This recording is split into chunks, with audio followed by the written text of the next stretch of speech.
Chapter 859. Logically speaking, with such a big incident happening at the Copper Sparrow Terrace, the capital would definitely make a move. It had been so long. In Sun Lang's expectation, without mentioning anything else, the capital magistrate should at least have a reaction.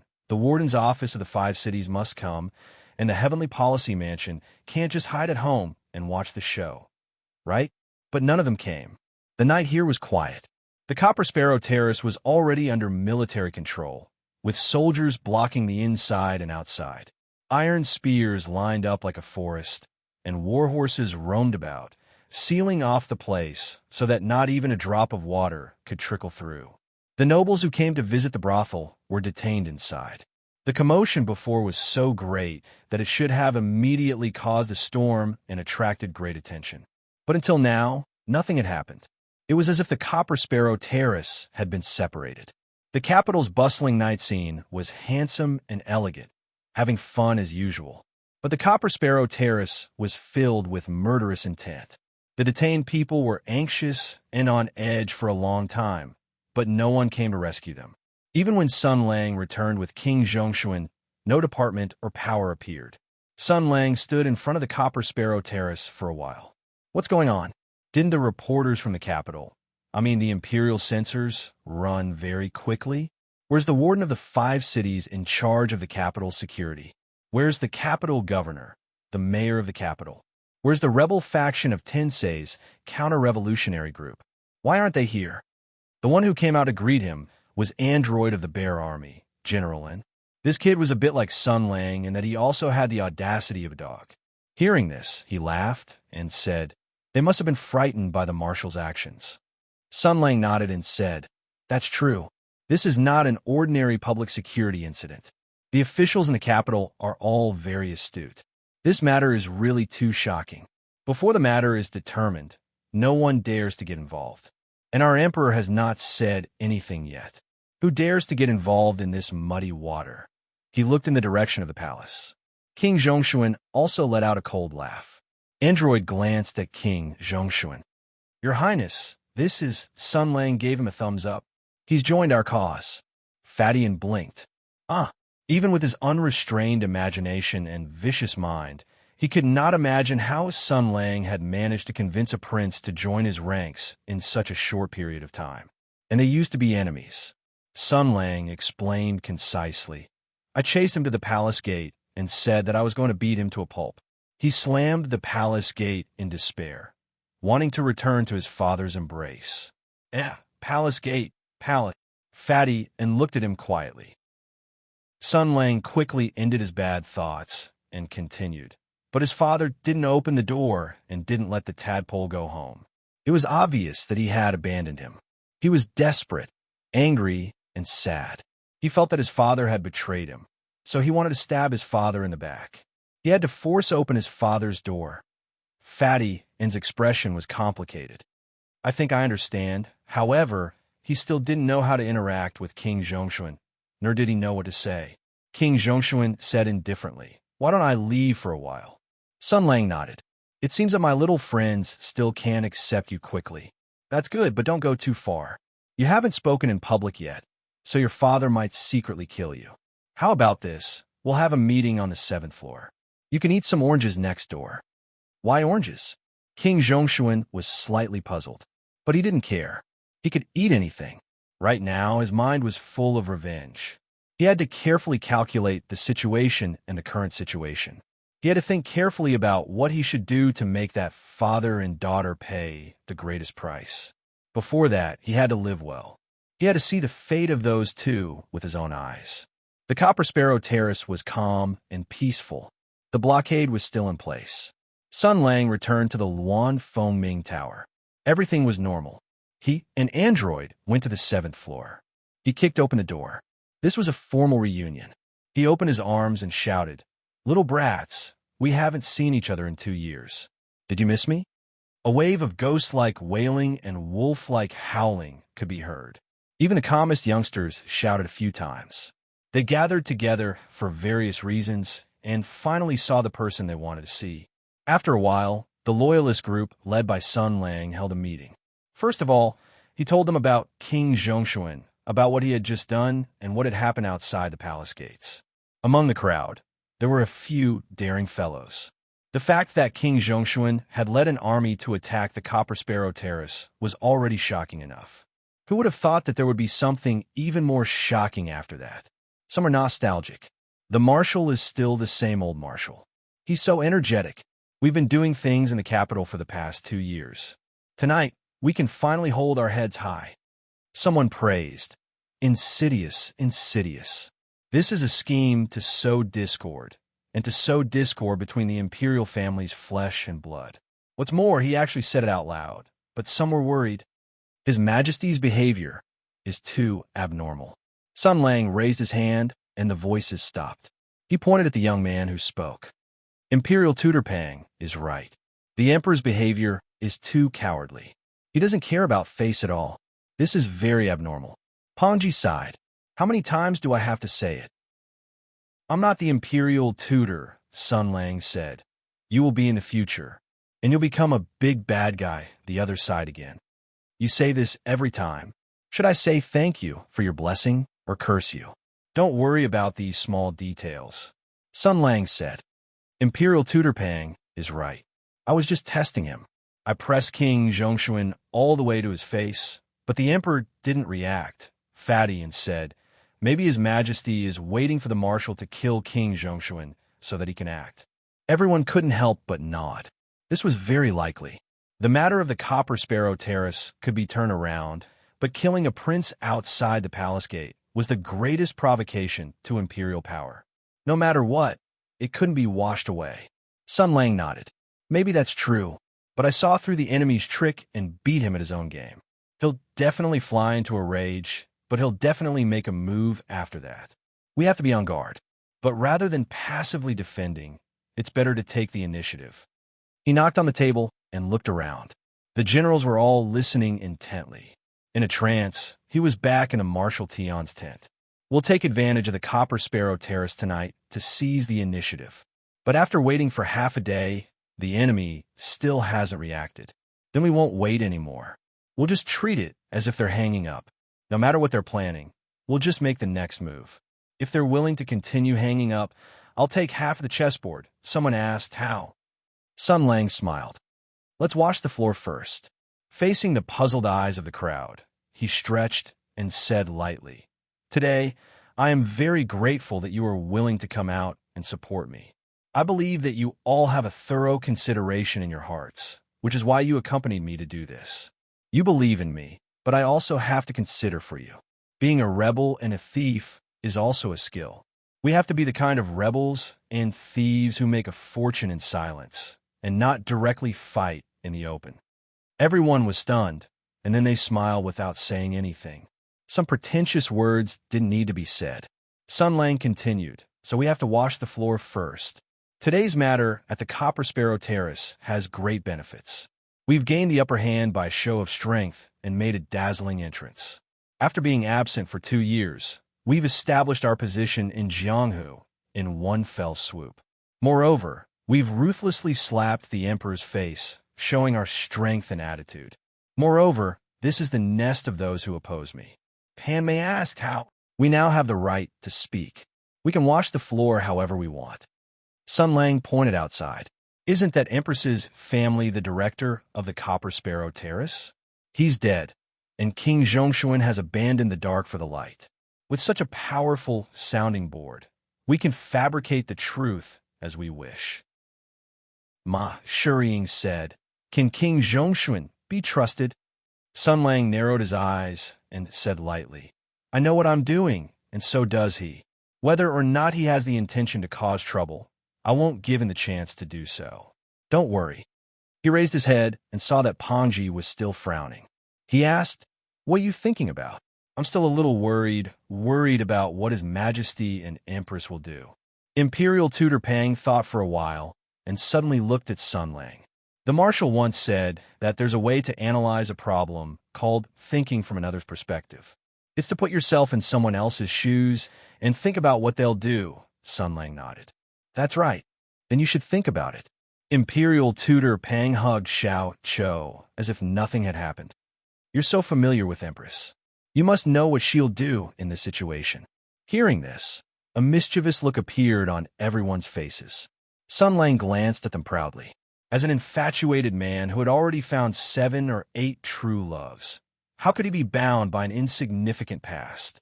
He thought for a moment, and thought from another's perspective. He answered, "I think, if I were the enemy, I'd definitely think of a way to kill the brothel patrons at the Copper Sparrow Terrace and put the blame on us." Everyone was laughing at first, but after hearing this, their expressions changed. Damn! The more they thought about it, the more panicked they became. This was really a King vicious plan. A few people had already stood up and walked outside, wanting to arrange for another investigation. More people looked at Sun Lang with inexplicable eyes. This guy really hadn't changed at all. He was still so vicious. Sun Lang waved his hand. "Don't worry. Come back. Don't worry. It's safe here for now. No matter what. After thinking from another's perspective, I've thought of a very good idea." "What idea?" "Think of a way to kill these brothel patrons. The Emperor and Empress have the chance to do this and put the blame on us. But I've thought of it in advance. Then this plan will be borrowed." Sun Lang smiled. "In a moment, we'll think of a way to make an accident. We'll make a big noise to scare those bastards and put the blame on them for fun. It'll be a greeting to my old friends." Chapter 860. In the Copper Sparrow Terrace. The customers of the brothel who had been swept away were on tenterhooks. Normally, when they heard that someone wanted to challenge the Copper Sparrow Terrace, they would laugh out loud, laughing at the person's whimsy and recklessness. After all, in their understanding, the Copper Sparrow Terrace was the safest place in the entire capital apart from the Imperial Palace. It was the property of His Majesty, and many important officials in the court had shares in it. It had also recruited many capable people, and had reached the peak of the relationship between the underworld and the legal. Anyone who wanted to cause trouble in this place would die without a burial place, let alone someone who wanted to pick it off. What a joke! Who could do it except for His Majesty? That was why they felt afraid now. The more deeply rooted they believed in something, the greater the impact they would feel when the status quo collapsed. But the Copper Sparrow Terrace was really challenged. Those who charged at the Copper Sparrow Pavilion were not bold bandits, nor were they desperate Wolleen fanatics. They were the real elites of the Heavens Origin sector. Their leaders were all experienced generals of the imperial court, who had all made great contributions in the war. The leader was the commander of war, Jia Ing, who was rumored to have died 2 years ago, but had now brazenly returned. Those who were well-informed even knew that he had changed his name and made His Majesty suffer a few hidden losses. Moreover, he had been conferred the title of General of the Shinsei, established his own government, and established his own official subordinates. Everything was similar to that of Tensei Province. Those who had a little common sense knew that this was an extraordinary reward and a grand favor of His Majesty. This was very frightening, because His Majesty, who had the ambition to gather power and rebuild His Majesty, had personally conferred a minister with the power to cover the sky. This concession was too great, and the face he had given was too great. But there was something even more frightening, because the person who had been given so much face by His Majesty did not know when to stop, and became even more rampant. The first thing he did after returning to the capital was to challenge the Copper Sparrow Terrace and slap His Majesty in the face. Anyone with some intelligence knew what this meant. At this moment, they were all chased back to their respective rooms. There were people specially guarding them. No matter where you were, no matter who your father was, you had to obediently squat inside. If you wanted to escape, you would be killed and not buried. Those Chioba actually followed orders and called all the young ladies away, saying that men and women would be detained separately. This action was really puzzling. It was as if they had nothing better to do. Just as they were feeling uneasy about what they might encounter next, a voice suddenly sounded in everyone's ears out of nowhere. Hey, tune in. Can you hear me? Can you all hear me? Dear listeners, I'm going to broadcast an announcement. I'm going to give a broadcast lecture to the customers who are spending money at the Copper Sparrow restaurant tonight. Everyone was startled at first, but then they realized that this was a top-notch sound transmission technique. It sounded like it had enveloped the entire Copper Sparrow Pavilion, allowing everyone to hear it clearly. Hutu established herself with martial arts, and martial arts had a long history. The customers here were either rich or respectable, and they still had this bit of knowledge. Now, this voice was everywhere and seemed to come from all directions. The voice was long and lingering. This internal martial art that could lift something heavy as if it was light was really rare in the world. They were secretly in awe. Martial art. It was naturally the world's top martial art. But the tone of the voice, just as they had a strange feeling in their hearts, that person continued. First, let me introduce myself. My name is Sun Lang, and I'm the person in charge of tonight's anti-pornography and illegal activities. You may not have heard of me, but it doesn't matter. I used to have a name, Jiang.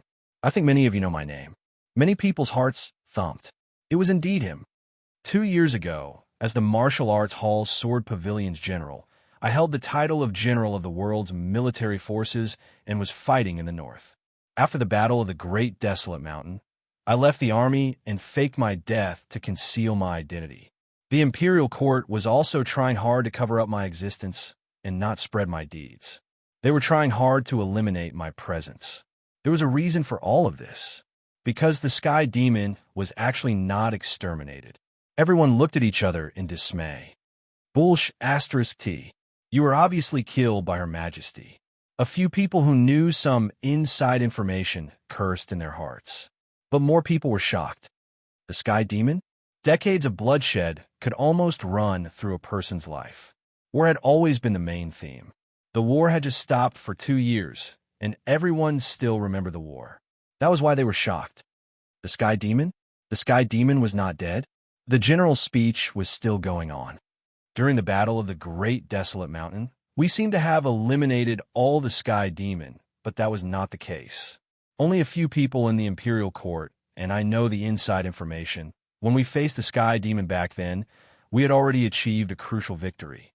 The Sky Demon in the extraterritorial realm was retreating. They were cunning and insidious.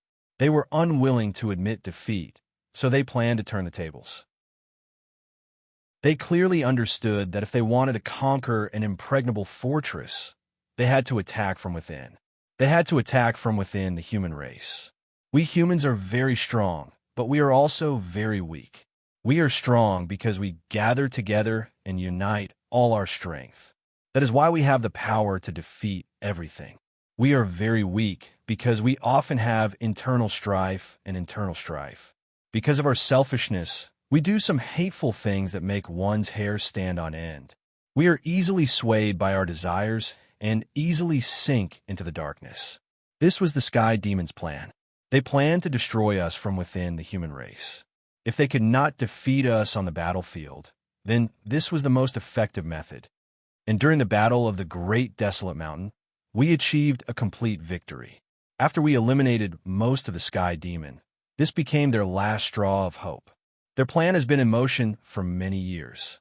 They thought of a way to infiltrate the human race and use the strange power of the Sky Demon to control the human body and mind. They even thought of replacing them and stealing the bodies of those in high positions. From there, they would seize the power of the empire.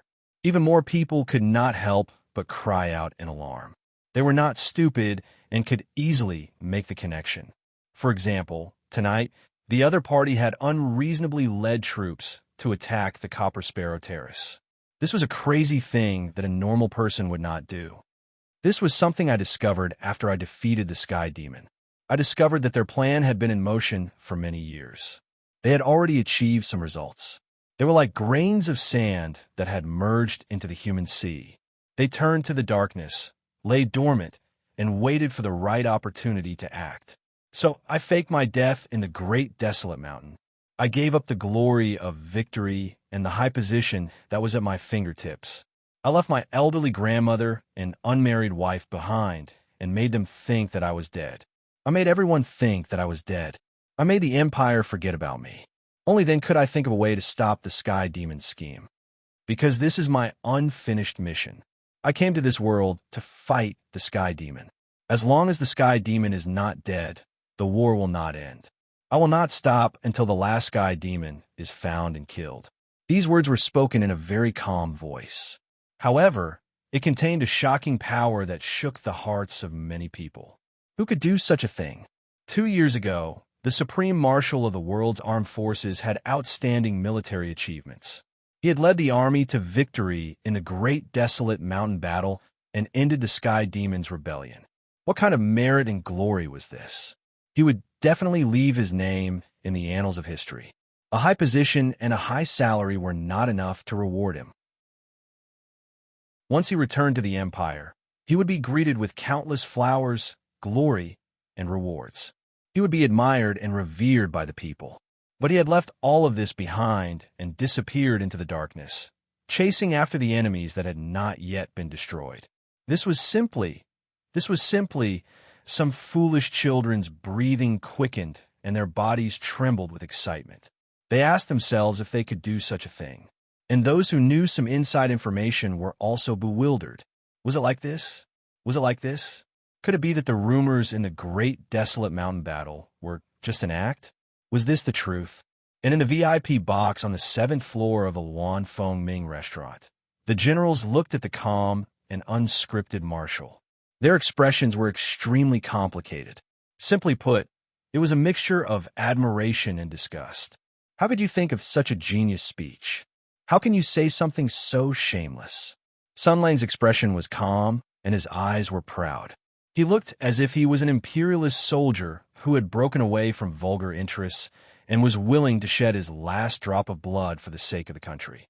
He slowly said, "Today, after 2 years of rushing about and traveling all over the world, the matter has finally reached a certain conclusion. There is enough evidence, so today I have come to the Copper Sparrow Pavilion. I know that I have frightened everyone. Apart from the brothel patrons who are having fun here tonight, the staff of the Copper Sparrow Pavilion, and the ladies here, you have all been frightened. But this is something that can't be helped. I don't know how many people in the imperial capital have already been killed by the Sky Demon. I don't know if the various departments and offices in the imperial capital can be trusted. The only people that can be trusted are my old subordinates, my old brothers. The Great War at Tianyuan is not over yet, so I summoned them. So we fought side by side. So we came here. You are right.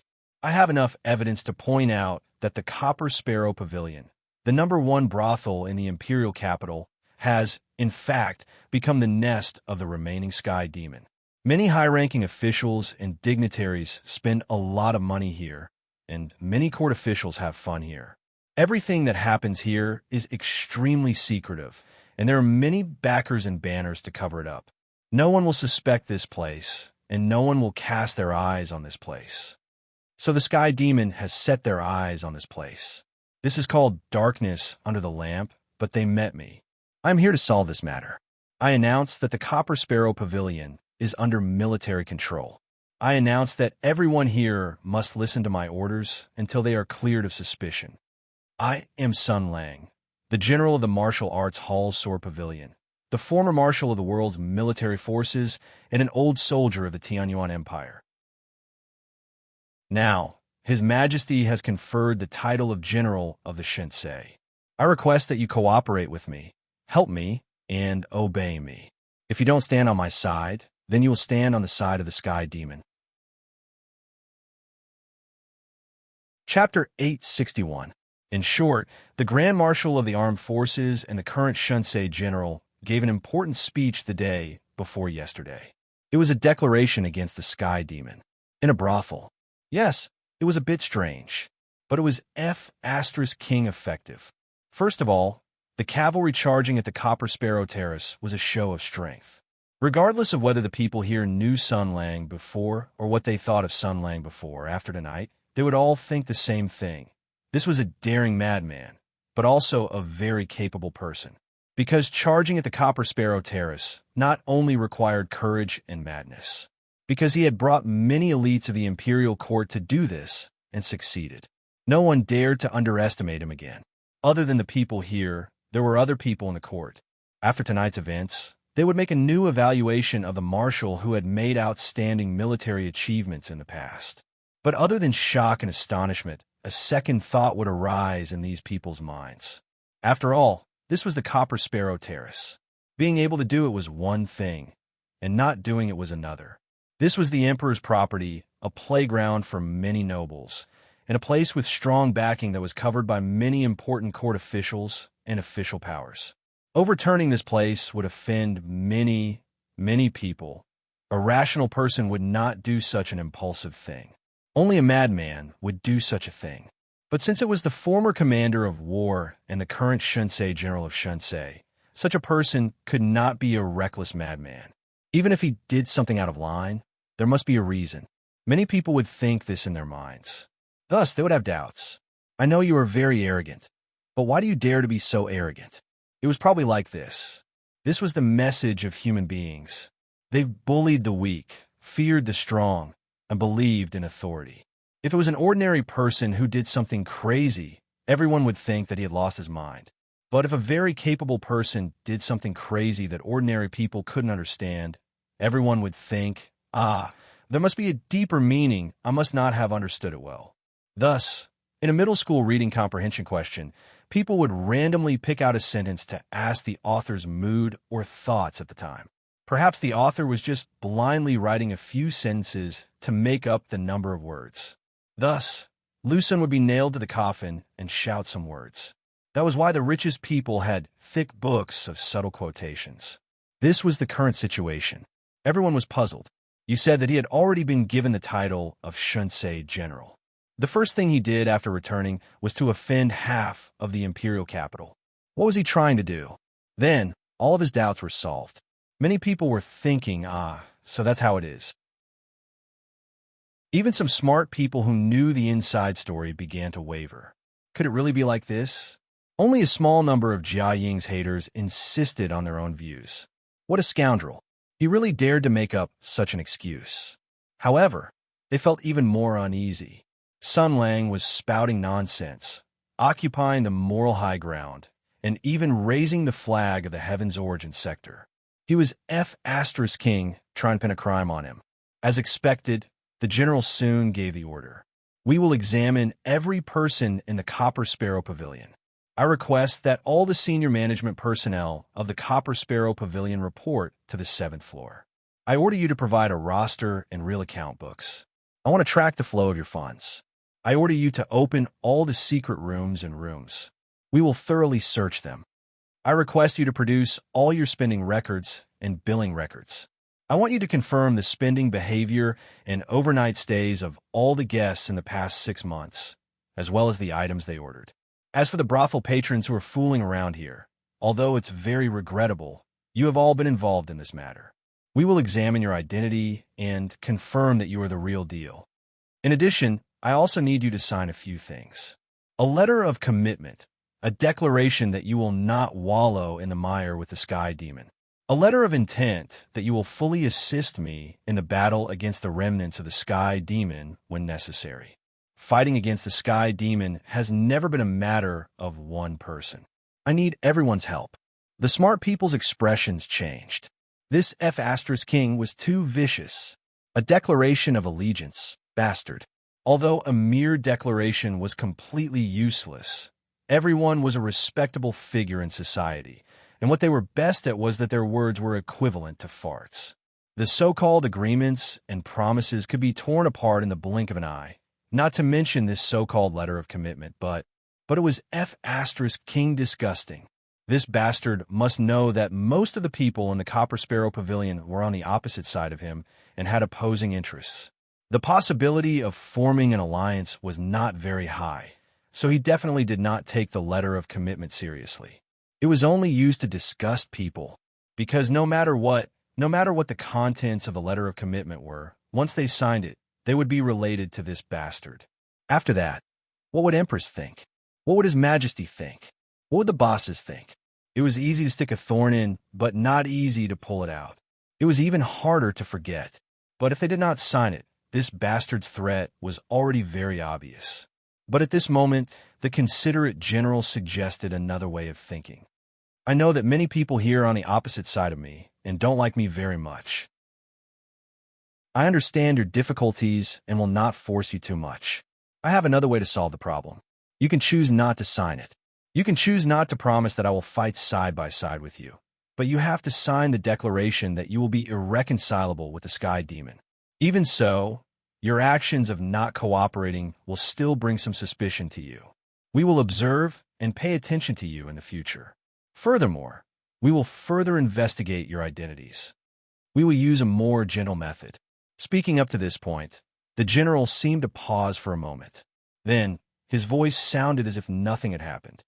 We will inform your family to come and pick you up, but we will also explain the situation to your family and conduct additional questioning and investigation. For this, we will invite your closest family members. For those who are already married, we will invite your wife because no one understands you better than your wife. We will describe to her in detail the projects you have done here and seriously ask her if her husband has this kind of hobby to confirm your identity. If you're not married, we'll invite your mother because no one knows her son better than a mother.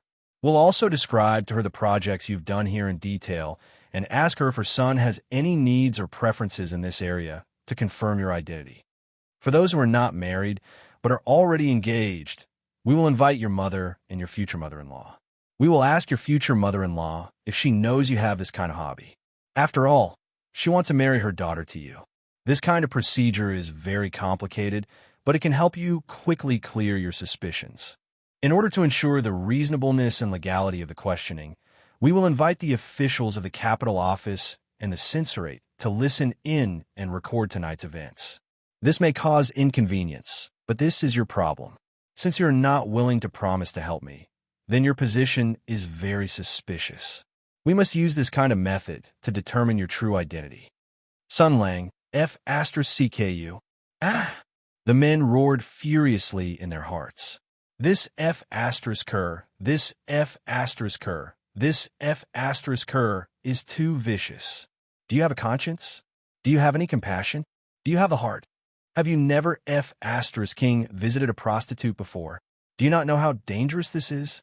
No matter what, call your wife, mother, and mother-in-law, and also let the mad dogs of the censorate and the bastards of the Capitol Office listen in and record. This is a F*King revenge. This is a F*King revenge. Amidst the flames of anger, the general's voice was still calm. Please cooperate with my work. At this difficult time, we have to work together to fight against the sky demon. In this kind of situation, any acts of resistance or disturbance will be considered a major sky demon suspect. If the situation is serious, you will be treated as a sky demon accomplice. I authorize the soldiers to kill you on the spot. Do not doubt my words. In order to track down the remnants of the sky demon, I disappeared for 2 whole years. I left my wife and grandmother behind, as well as my comrades behind. Not long ago, my grandmother passed away. I only had time to see her for the last time. While she endured her grief, pain, and despair for 2 years, I wandered alone in the darkness. I did not let the empire down, but I let her down. For this, I paid an irreversible price. All for the sake of eliminating the sky demon. Therefore, do not doubt my will. Do not doubt whether or not I will kill. Life is precious, and this is the only one. I hope that everyone will cherish it.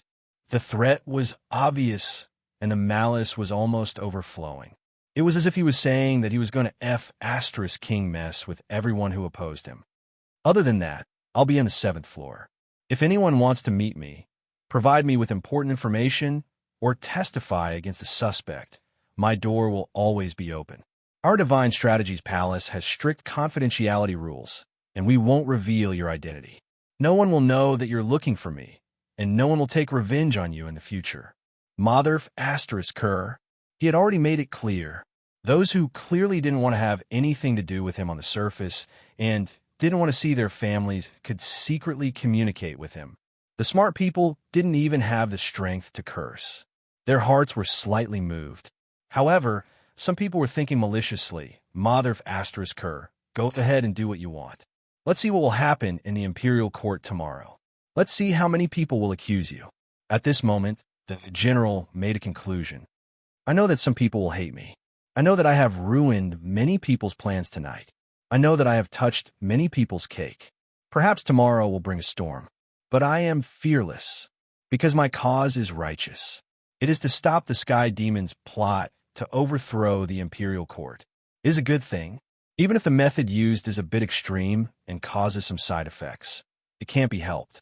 We, the heroes of Tianyuan, have lived our lives honorable and upright.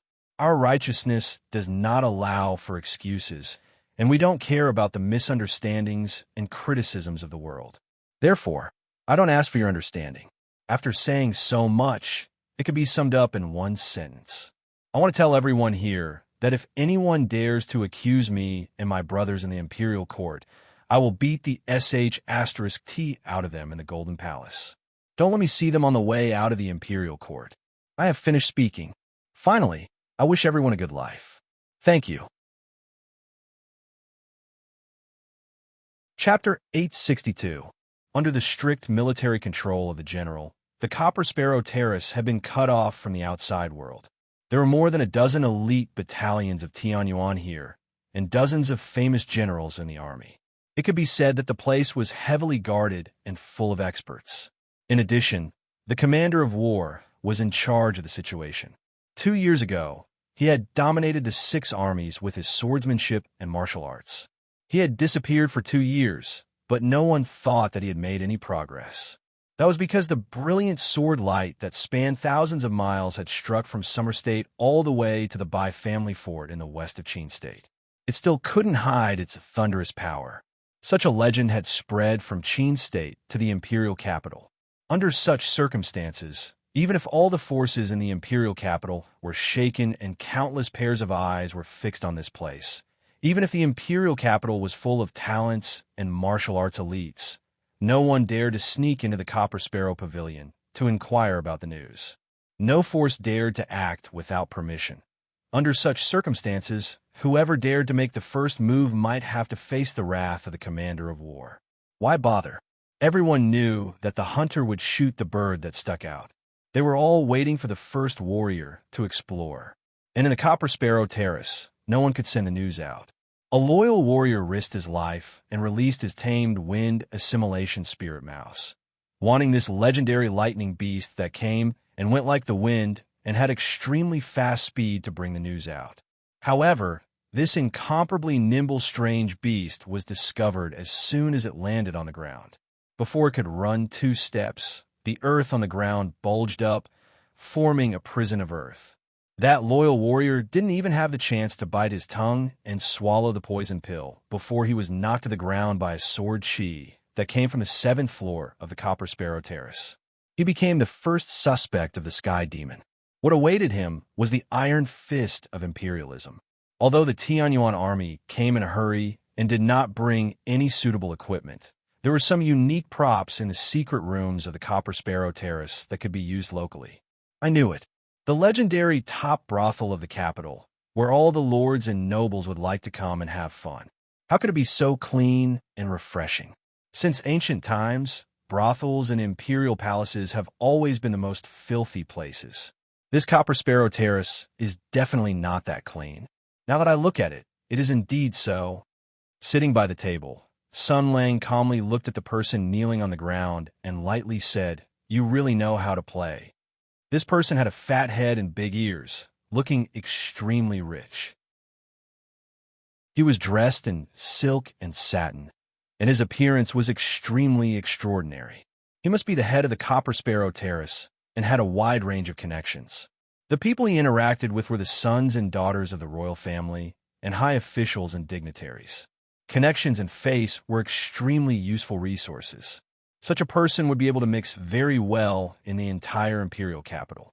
However, he was now kneeling on the ground, trembling with fear and sweating profusely, because the connections and face that he was so proud of were useless in front of Sun Lang. How could a guy who could even throw the emperor's face to the ground and step on it care about connections and face? He had to kneel because he was afraid, because he was terrified. There were very, very few things in this world that could make him afraid, and there was one right in front of him. It had to be said that taking down the Copper Sparrow Terrace with a thunderous force was a very clever move. The fat head of the Copper Sparrow Terrace collapsed. He forcefully kowtowed and cried. It had been a long time since he begged like an ant. "General, spare my life. "Marshal, spare my life. I really can't say it. If I say it, I will die without a burial place. My family will also die." The generals sitting in the room were unmoved. Sun Lang was even more expressionless. He calmly said, "Regarding this, you can rest assured. If you say it, you will join our FBI. Oh, it's Shinto Province's Witness Protection Program. Because you have provided extremely crucial evidence. Whoever dares to make a move against you will be a remnant of the Sky Demon. We will protect you. This is my promise." The Copper Sparrow terrorist trembled. He continued to kowtow and did not speak. Seeing that he did not cooperate, Sun Lang was not angry. "I said a few more words to you because you have something very important. However, you are not the only one who has that thing. I asked you for it because it is the easiest. It's fine if you don't say it. I have other ways to get it. However, if you don't say it, firstly, you are a remnant of the Sky Demon. Secondly, I will use the torture devices in the secret room to kill you bit by bit." He sighed and said, "The Copper Sparrow Terrace is a place of filth. It has the best brothel in the capital, and there are many famous courtesans. Nobles come here to spend a lot of money just to win a smile from a beauty. Scholars write for beauties, and stories spread all over the world. Everyone envies this place, and everyone wants to come here. There are beauties, fine wine, and riches here. It's like a dream, a fairyland on earth. However, many people do not know that besides the beauty on the surface, there are also innumerable crimes hidden here. I did not think of it at first." Sun Lang looked at the kneeling Copper Sparrow Terrace and said indifferently, "So there really is a demon in the Copper Sparrow Terrace." After occupying the Copper Sparrow Terrace, Sun Lang ordered the army to dig 3 feet into the ground to find all the secret passages and secret rooms. Now that Sun Lang had mastered the power of the sacred sword, and by Yue Wei had entrusted Jin Yao before his death, all the secret rooms and passages in the world were made of earth and stone. How could they escape his eyes? Thus, the beauty of the #1 brothel in the capital faded away, revealing the terrifying darkness hidden within. There really was a demon in the Copper Sparrow Terrace, because there was a demon in the human heart. People fell because of their evil desires. Power caused evil desires to swell. As the #1 brothel, the Copper Sparrow Terrace was controlled by the emperor and had the participation of many important officials of the imperial court. It could be said that it could cover the sky with one hand and cover everything. Those who came and went were all wealthy and noble people of high standing. These nobles who had been born with golden spoons in their mouths had long ago enjoyed all the glory and splendor. In these circumstances, what could the Copper Sparrow Terrace have that could make them forget to leave? It was desire. The Copper Sparrow Terrace could satisfy many, many desires. This included desires that one never dared to speak of, desires that were hidden under the shackles of morality and the suppression of public opinion, desires that one could do as one wished, but did not dare to do as one wished as long as one had money and power. One could clearly torture ants as one wished, but one wanted to hear their painful struggles and cries of despair, to hear the most beautiful notes in the world. Was it strange to do such a thing? But there were imperial censors watching like tigers watching their prey, and there were also those so-called chivalrous warriors following them like shadows. The dog noses of the 6th Fan School were very sharp, and the lowly commoners had developed some backbone from their martial arts training. Why couldn't one do such things as one wished? This was not fair. One could clearly do such things. Therefore, the Copper Sparrow Terrace would satisfy all of one's needs. Secret rooms and underground halls. When these things were exposed from the darkness for the first time, even the soldiers who had been fighting on the Tianyuan battlefield for a long time could not help but feel shocked. It was common knowledge that the Sky Demon was evil. However, it was truly beyond the imagination of ordinary people that a human could be evil to such an extent. What they had seen and heard in those secret rooms, even the slightest traces of what had happened afterward, was enough to make one's heart feel extremely cold and even murderous. Sun Lang sighed, "This is really a big, big surprise." Chickenhead's body shook violently. He crawled forward on his knees, wanting to hug Sun Lang's thigh. As he crawled, he cried, "Marshal, Marshal, this has nothing to do with me."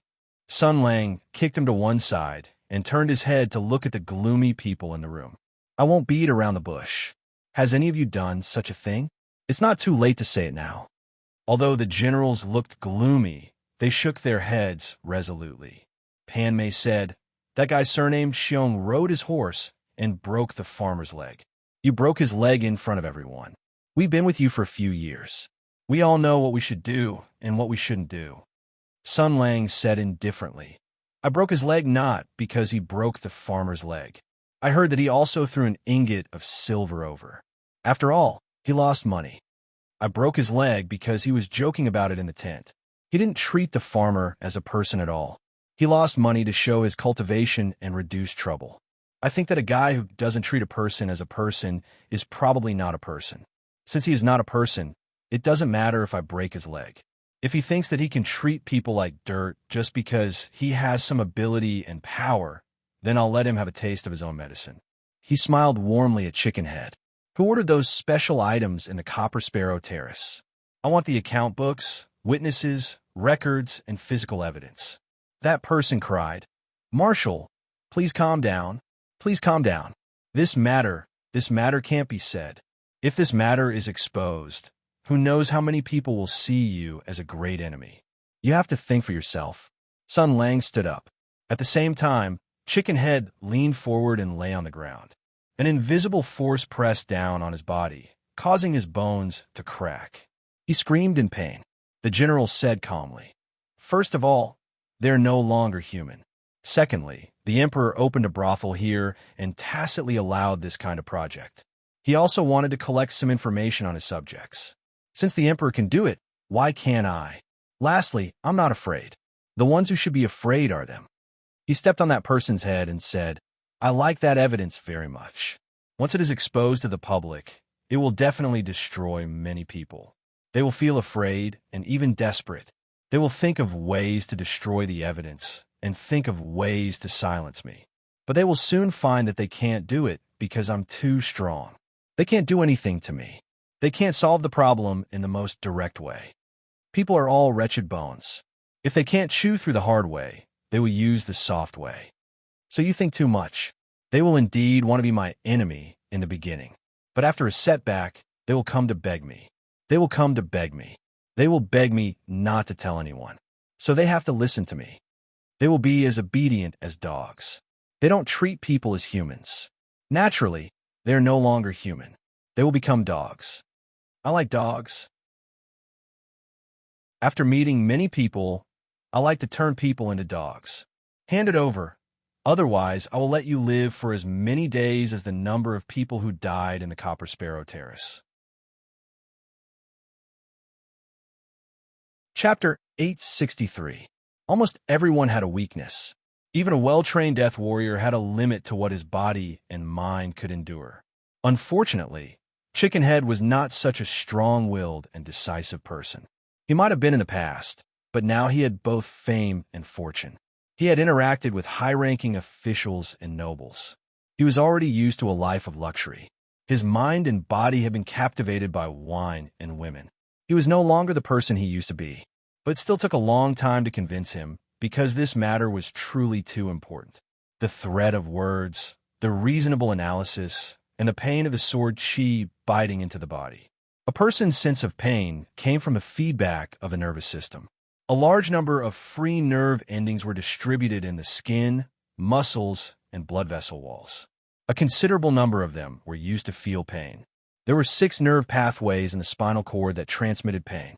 Generally speaking, although punishment inflicted on the body could cause pain, it was very difficult to do so in every aspect.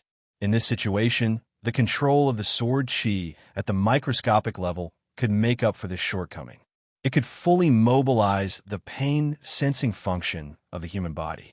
This was something that traditional punishment could not do. After experiencing this hellish feeling, Sun Lang told Chickenhead that he did not have the habit of not harming his family.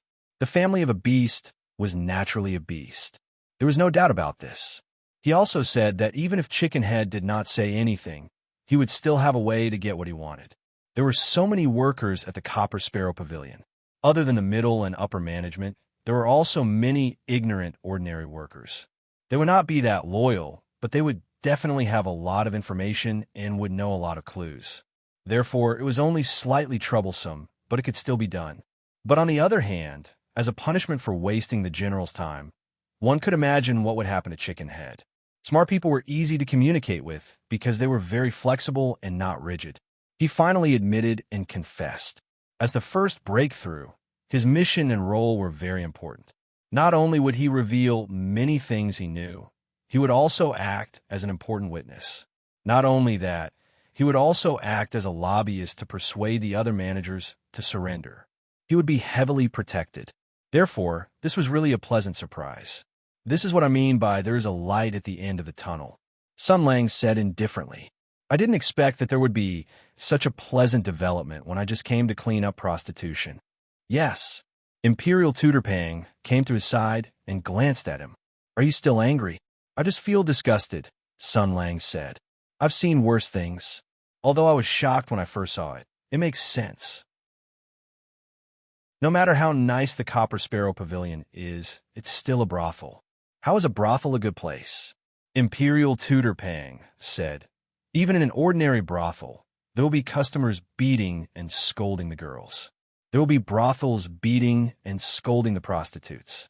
There will be those who refuse to receive customers, those who offend the customers, those who say the wrong thing, those who offend their mothers, those who use drugs with sticks, those who force themselves to eat when they're hungry. There will always be ways to deal with you.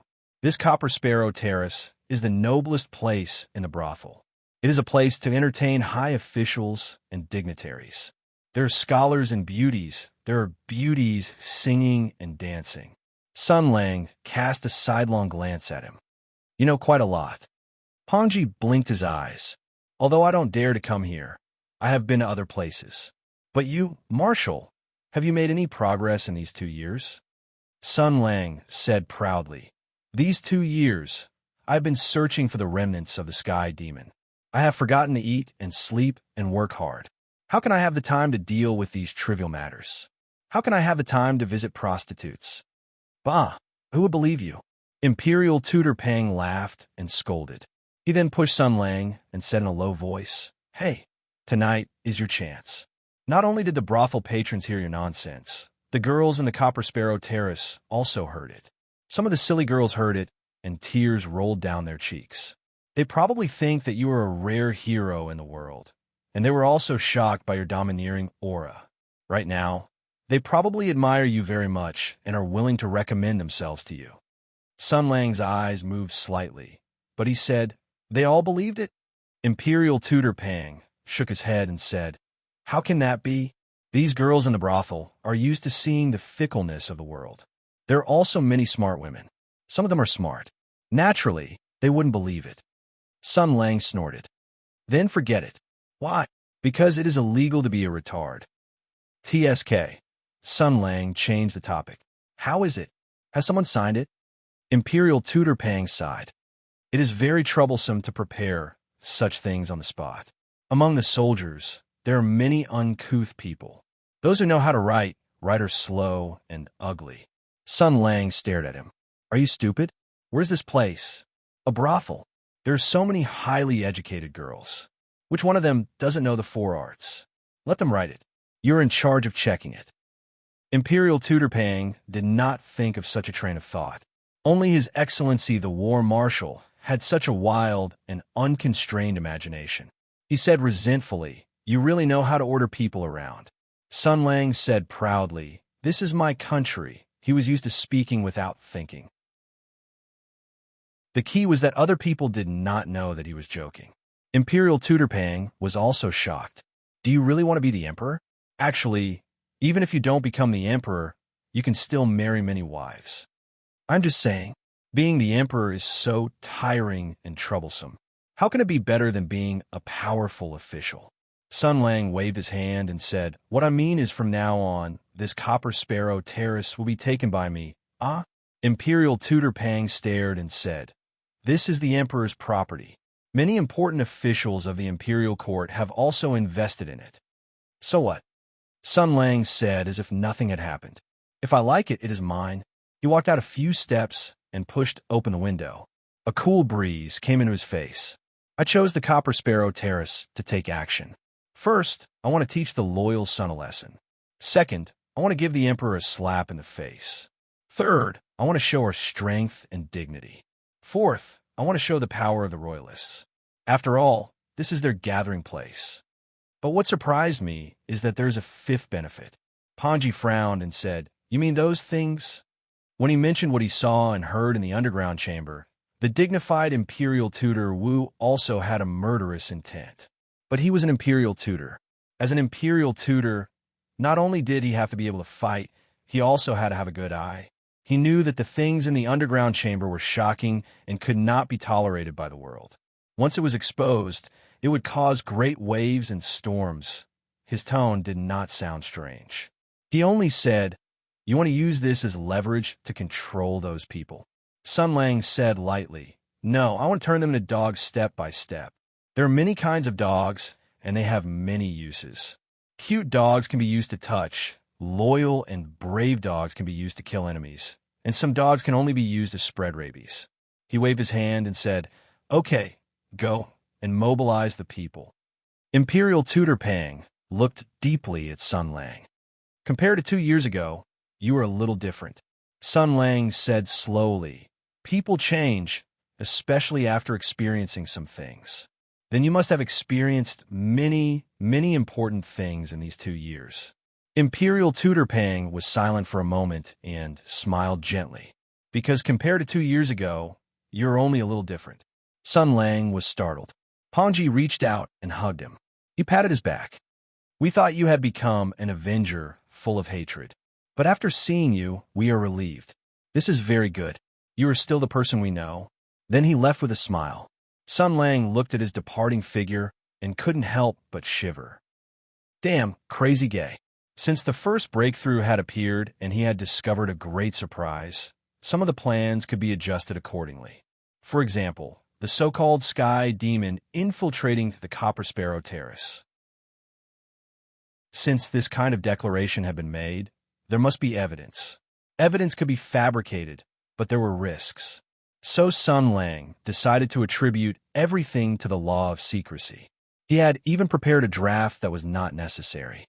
However, with the evil in the underground room exposed, things became much more convenient. Was someone who could do such a thing human? No, definitely not. It was an animal. It was the Sky Demon. Imperial Tutor Pang was mobilizing the girls. Sure enough, there were some silly girls and some smart girls who agreed to help. In any case, what was written was a righteous declaration to attack the Sky Demon. There were no sensitive words. Under the Army's education of love, the Marshal's teachings, and the threat of calling their parents, many people chose to sign the Declaration of Allegiance. Those who still had fantasies and refused to cooperate were heavily detained. Sun Lang specially went to visit a few of the highest-ranking people. Of course, it was with some kind of account book. This was very frightening. Come to think of it, these elders were all old, virtuous, and experienced people. A junior who was known for his sharp tongue came to visit with an account book and records. After saying a few words, he opened the book and read all the spending records of the elders and the items they had ordered. He also exclaimed and commented on them. His words were sarcastic and poisonous. The so-called verbal violence was nothing more than that. Thus, one of the old people became angry and lost his mind for a moment. He actually attacked. Naturally, he was violently beaten. You all saw it, right? You all saw it. He was the one who made the first move. Sun Lang shouted at the people outside who had been called in. There were Tianyuan soldiers and brothel patrons who had already signed the Declaration of Allegiance. Then he pointed at the old man who was lying on the ground like a dead pig, shook his finger, and snorted. Damn it, you actually dared to attack the Shunsei general. I will definitely report you. Let's have a lawsuit in the Golden Palace. The old man was furious. What's wrong? You're afraid of a lawsuit? That's in front of all the officials and the emperor. Let's make things clear. Why did you hit me? What happened just now? Let's tell the whole story to everyone so that they can give us justice. Shameless. Seeing that it was about time, Sun Lang called an Imperial Tutor Pang. It's about time. Send someone to take my name card to the Imperial Governor's office, the Censorate, in the Tensei province. If they don't want to come, they have to see if I agree. Chapter 864. The night scene of the capital was as glorious as day. The masses wandered about in song and laughter, washing away the exhaustion of a day's work. In their view, the capital today was the same as usual. Nothing had happened. The aftermath of the incident at the Copper Sparrow Pavilion was far from reaching the ordinary people. But a great wave had already been set off in the court. Anyone with some status in the capital, the place of supreme power, had received the news that something major had happened at the Copper Sparrow Pavilion. The extent of the matter was still unknown. Because the Copper Sparrow Pavilion was heavily guarded, no one dared to intrude to investigate. No one even wanted to take a look. Because the person who had gathered the troops in charge at the Copper Sparrow Pavilion was called Jia Ying. She had died 2 years ago. Her name had gradually been forgotten by the court, and she had recently jumped out again. It was possible that she had encountered an unspeakable incident in the Great Desolate Mountain. Her position, attitude, and motives could be imagined. Thus, in a situation where the emperor's attitude was unclear, no one wanted to wade into these muddy waters.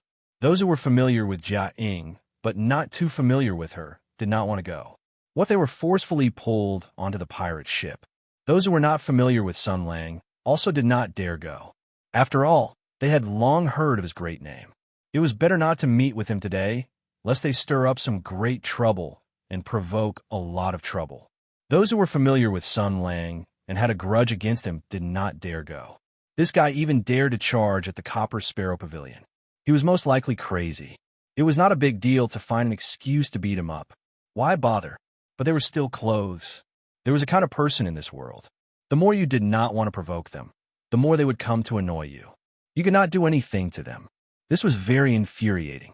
The sound of horse hooves rang out. Several groups of people and horses rumbled away from the Copper Sparrow Pavilion, dispersing in all directions. The spies who had been watching from afar and paying attention to the movements of the Copper Sparrow Pavilion felt their spirits lift. Blowing the cool wind of the capital, they could not help but cry, "My ancestors, you have finally moved." As they sent people to report the news, they followed behind these groups of people from afar. A group of people went to Tensei province. This was the official residence of the Tensei general. The owner of this residence was a member of the royal family. She had made great contributions on the Tianyuan battlefield and enjoyed great prestige. She had countless valiant generals and officials under her command. She was deeply favored by the emperor and was given great military power. She might even become the first empress of the dynasty. That night, Tensei province was brightly lit. There was a boiling cauldron of voices in the mansion. The news sent and received from here could affect nearly half of the military mansions and battalions in the world. It was not an exaggeration to say that the mansion was half a ministry of war. In the silence of the night, the rumbling sound of horse hooves suddenly came from the broad road in front of the mansion. The elite soldiers guarding the gate were shocked and showed an inconceivable expression. They were all soldiers and could judge the speed of the cavalry from the density of the horse hooves. Who would dare to gallop on the Tensei road? Of course, they didn't care about the people of Tensei province.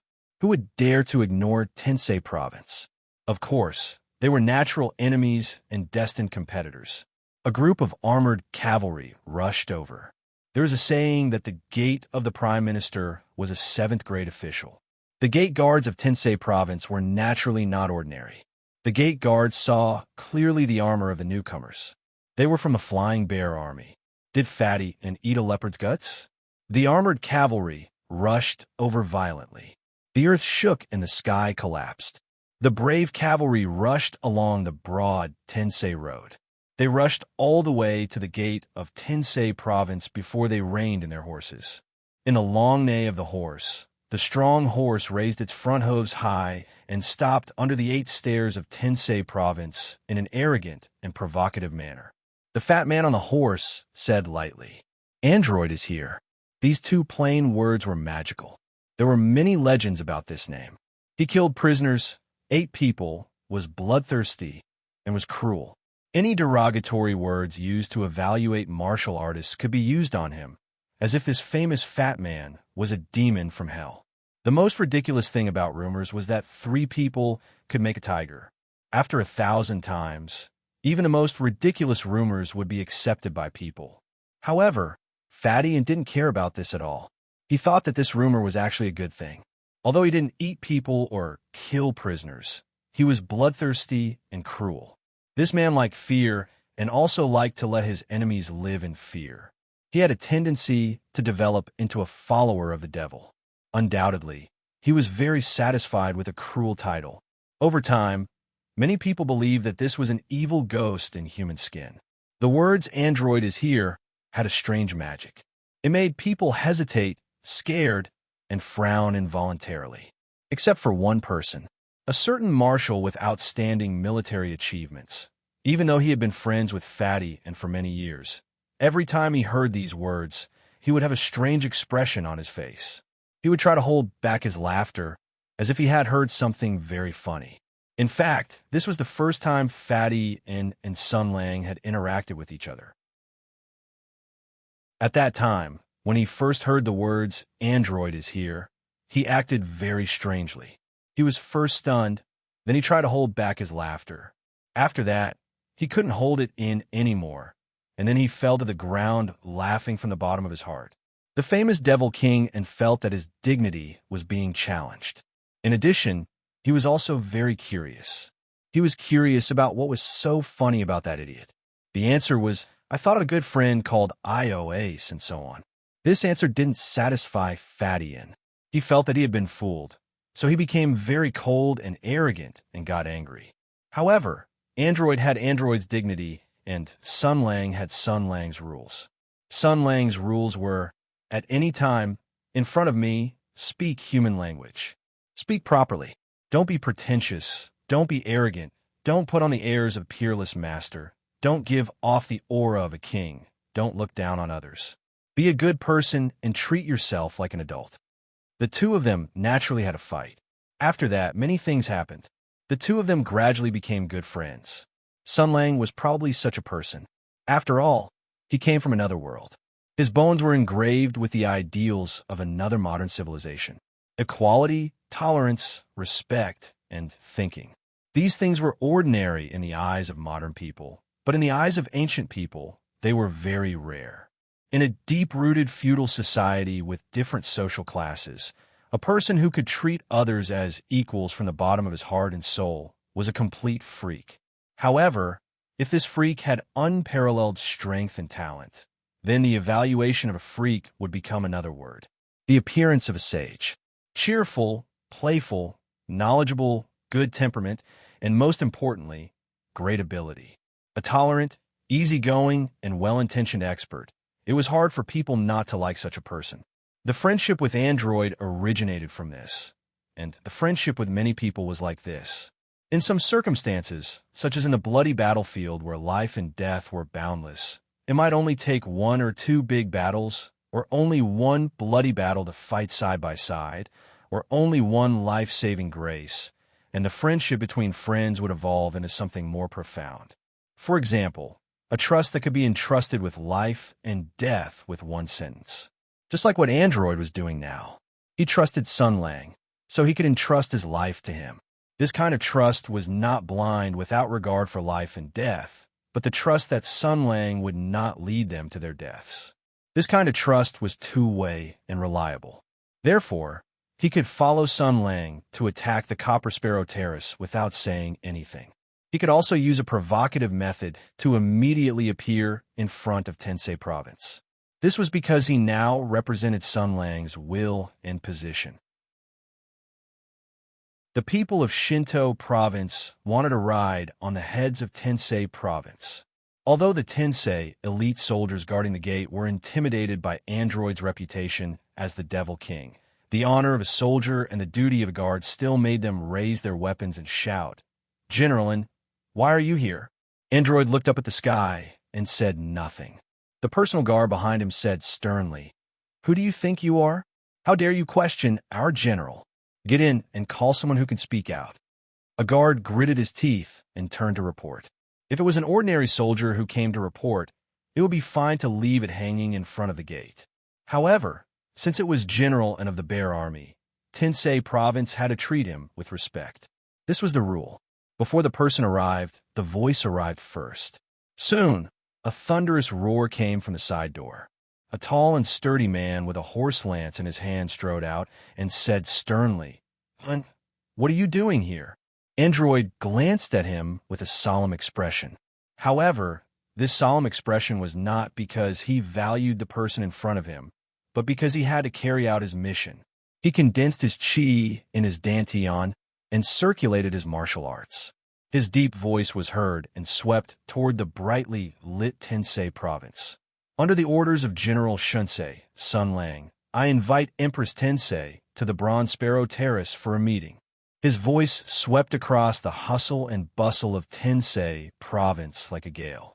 For a moment, there was complete silence. The Tensei elites who were busy in the mansion could not help but shut their mouths. The atmosphere was incomparably heavy. Subsequently, anger and humiliation surged in their hearts. The man was startled at first and then flew into a rage. He slammed his lance on the ground and roared, "General Shunsei? There's only General Tensei. I've never heard of any Sun Lang." "Ha ha ha ha ha." Android laughed wildly. He unsheathed his long sword and pointed it at the general guarding the gate. "Chung Yaojin, I didn't hear you clearly just now. Do you have the guts to say it again?" Chung Yaojin shouted. "So what if I say it 100 times? Who is that Sun Lang?" "Jijia." A shout suddenly rang out, cutting off Chung Yaojin's words abruptly.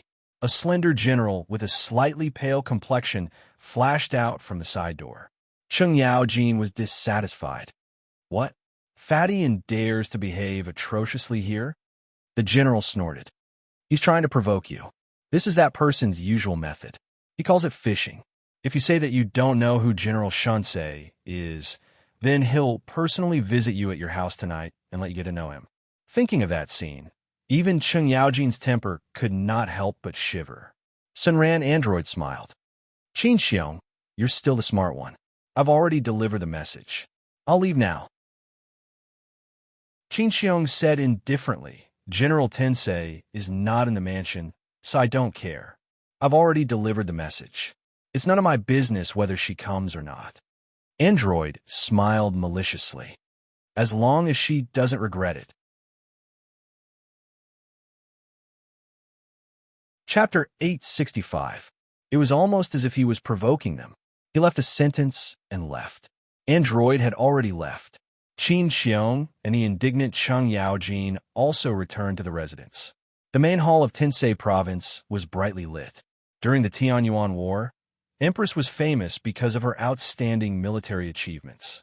In order to balance the military power of the generals with different surnames and to establish the authority of the imperial family, she was given the title of General of Tensei by the emperor. She was allowed to have her own official position and establish her own residence. She was an extremely sharp blade of the imperial family and acted as the vanguard for the emperor to gather military power. Empress who didn't want to be the emperor wasn't a good empress. The ambitious general of Tensei constantly recruited outstanding talents. There were virtuous people dug out from the common people, masters recruited from Jianghu, outstanding generals in the army, and local influential people. Today, Tensei Province was full of talents. They formed a huge military group together with Empress Tensei's foreign aid and other political allies. Tonight, the shocking change of the Copper Sparrow Terrace shattered the drunken dreams of many people. Less than 10 minutes after the cavalry charged at the Copper Sparrow Terrace, the Tensei Province issued an emergency summons. When Qin Xiong and Chung Yaojin returned to the main hall, the hall was noisy. Some people were roaring angrily, some were whispering uneasily, and some were communicating quickly. When the two came back, everyone looked at them. There were elegant scholars, dignified generals, high-spirited, chivalrous men, and women who were not inferior to men. More than half of the elites of the Heavenly Policy Mansion were gathered here. They were all first-rate talents in the world, and any one of them could do world-shaking things. Now, they were all loyal to the same person. Qin Xiong nodded to everyone. He had a calm temperament and was very prestigious. After Cheng Yaojin came in, he shouted, "I'm so angry. Android, this fat dog, has a master. He dares to bare his teeth in Tensei province."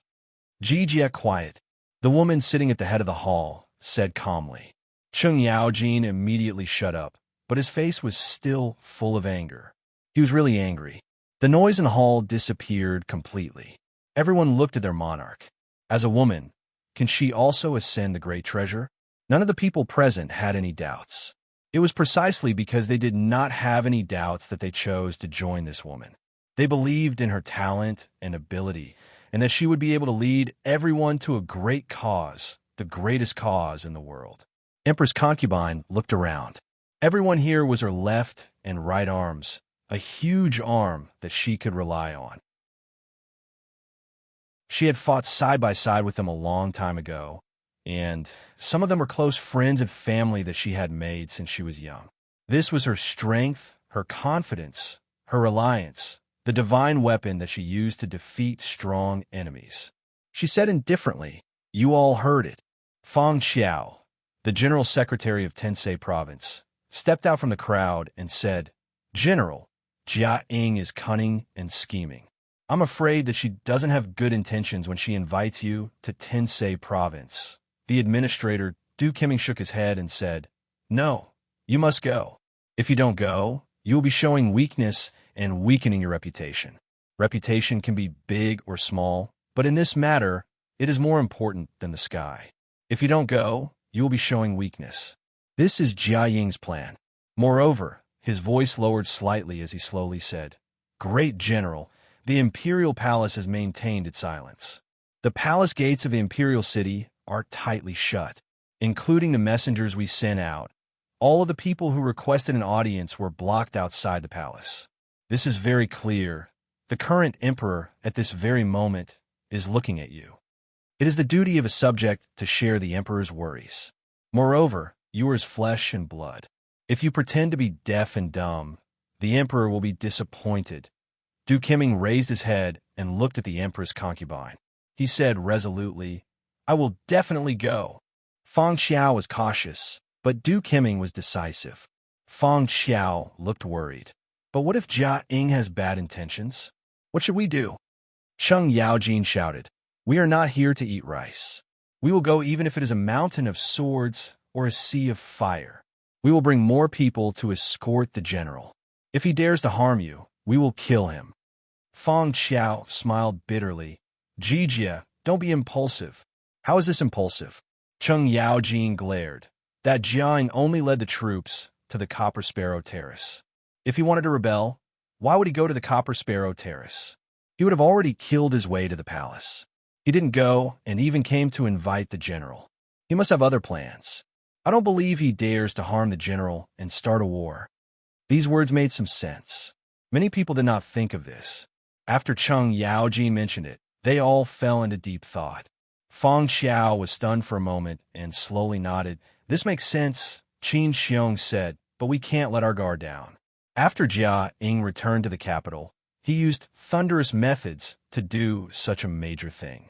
The scale of his actions is shocking. Everyone here has heard of his way of using troops. After gaining the upper hand by a show of strength, he will certainly have a heaven-shaking and earth-shattering backup plan. We have to figure out what he wants to do. Ho Junji said, "But the Copper Sparrow Terrace is heavily guarded.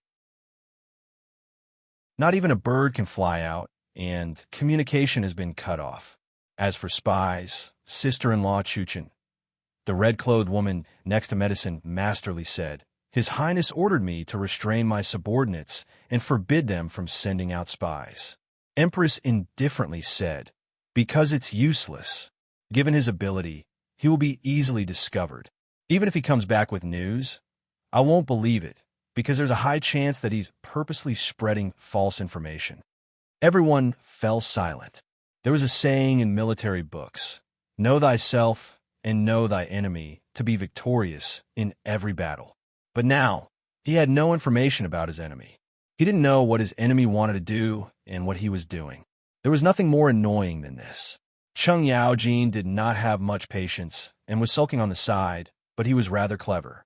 Just as he was scratching his head, he suddenly had a flash of inspiration and realized the crux of the matter. He shouted, "I've finally figured it out. Everyone is gathered here at a loss of what to do. Things are so depressing because we're afraid of that one person. Is that Jiaing really that powerful now?" No one answered his question.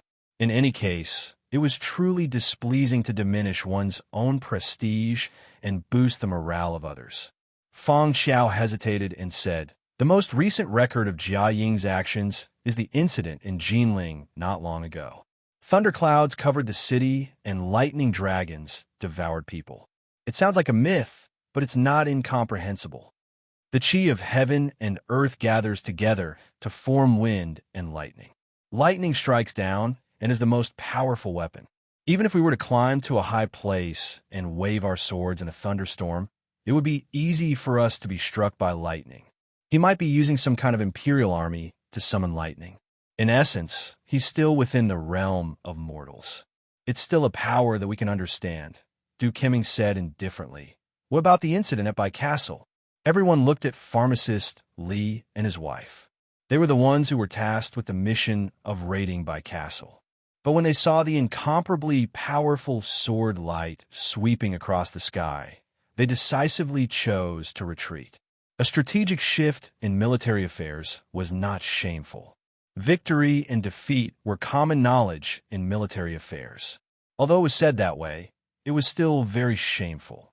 After returning to the capital, Medicine Master Li and his wife felt that they had lost face and were somewhat depressed. They were quite popular in the Heavenly Policy Mansion, so people rarely asked about them. But things were different now. In theory, the husband and wife were the last survivors who had faced Sun Lang head-on.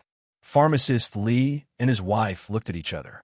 Although they were both highly skilled martial artists, they still felt a lingering fear when they thought about what happened that night. When a martial artist saw a realm of martial arts that was almost unreachable, they would feel helpless and panicked. Even if it was only a little, it would still be there. Therefore, Medicine Masterly hesitated for a moment and said with great difficulty, If Jia Ying wasn't hiding near the Bai clan fort that night, and if she hadn't set up the sword aura formation in advance, and if she had indeed slashed her sword from afar from Jinling, and the sword aura traveled thousands of miles to bombard West River, then I can only say that this is a martial arts realm that I can't understand. I don't know how powerful a person is to be able to do this. His expression was a little distant, as if he was recalling the peerless sword that came from beyond the heavens. The sword aura roared as it swept across mountains and rivers. It was like a strike from the ninth heaven that broke through the clouds. This kind of power was beyond human imagination. He really could not imagine this kind of power. All the officials of Tensei province fell silent. Hutu was famous for her martial arts, and anyone who had achieved anything had mastered a supreme martial art. In this era, there were almost no military counselors or strategists who could not fight. Everyone present was highly skilled in martial arts, and they knew pharmacist Li's strength and courage. A person like him would not be easily afraid unless he was truly terrified. This question arose in their minds. What kind of martial arts could do this? At this moment, Empress Tensei said he used a trick. If he had this kind of ability, why would he come to the imperial capital? He could have easily flattened the imperial palace with a few thousand sword auras. His words made sense. Everyone suddenly realized that they had been thinking too much. Being able to do it did not mean that it was easy or unlimited. As for how he managed to do it, the path he took was filled with mountains and earth. He was originally the 7 luminary sword saint, and he obtained by Yue's saint sword from the Bai clan castle. Thus, he was able to draw upon the resonance of the mountains and earth to maintain the concentration of his sword chi. Empress said, "He is indeed very powerful, but he is not that powerful. He still has a weakness, which is why we could defeat him. We are from Tensei province. We will not lose to him." Empress's voice was calm, but it contained the power to inspire people. She was born to be this kind of person. Following her calm tone, the haze in everyone's hearts was swept away. They looked at each other, and a confident smile appeared on their faces. That's right, they were from the Heavenly Policy Palace. Perhaps their enemies were very powerful, but if they gathered together and combined their strength, what was there that they couldn't defeat? This was the power of Tensei Province, and this was the confidence of Tensei Province. They were invincible. They already had the spirit of an army, and they were undefeated and invincible. They were all convinced that they would eventually win. However, at this moment, a question with a smile fell into everyone's ears. Is that so? Chapter 866. Is that so? A low chuckle sounded out of thin air and entered everyone's ears. Empress was stunned. She was too familiar with this voice. It was so familiar that it sounded like a clap of thunder in her ears. In a split second, she felt the blood flow in her body stagnate. She felt a chill coming from all directions. Heaven and earth lost their sound, and the world lost its color. Empress Tensei was stunned in place. It was an emotion that she would never admit to. Something called fear instantly struck her heart. It's him. He's here. He's actually here. Why is he here? Just as Empress was stunned, the war-hardened heroes of Tensei Province had already taken action. They had fought side by side all year round and were comrades who had trusted each other with their lives on the battlefield. Naturally, they had a tacit understanding to work together to resist the enemy. Almost in an instant, they attacked at the same time. Amidst their roars, palms, fist auras, sword auras, and more than a dozen vigorous and fierce chis gathered together and blasted toward the roof. More than a dozen of the best generals in Tensei Province joined forces to attack. Their momentum was impressive, mighty, and fierce.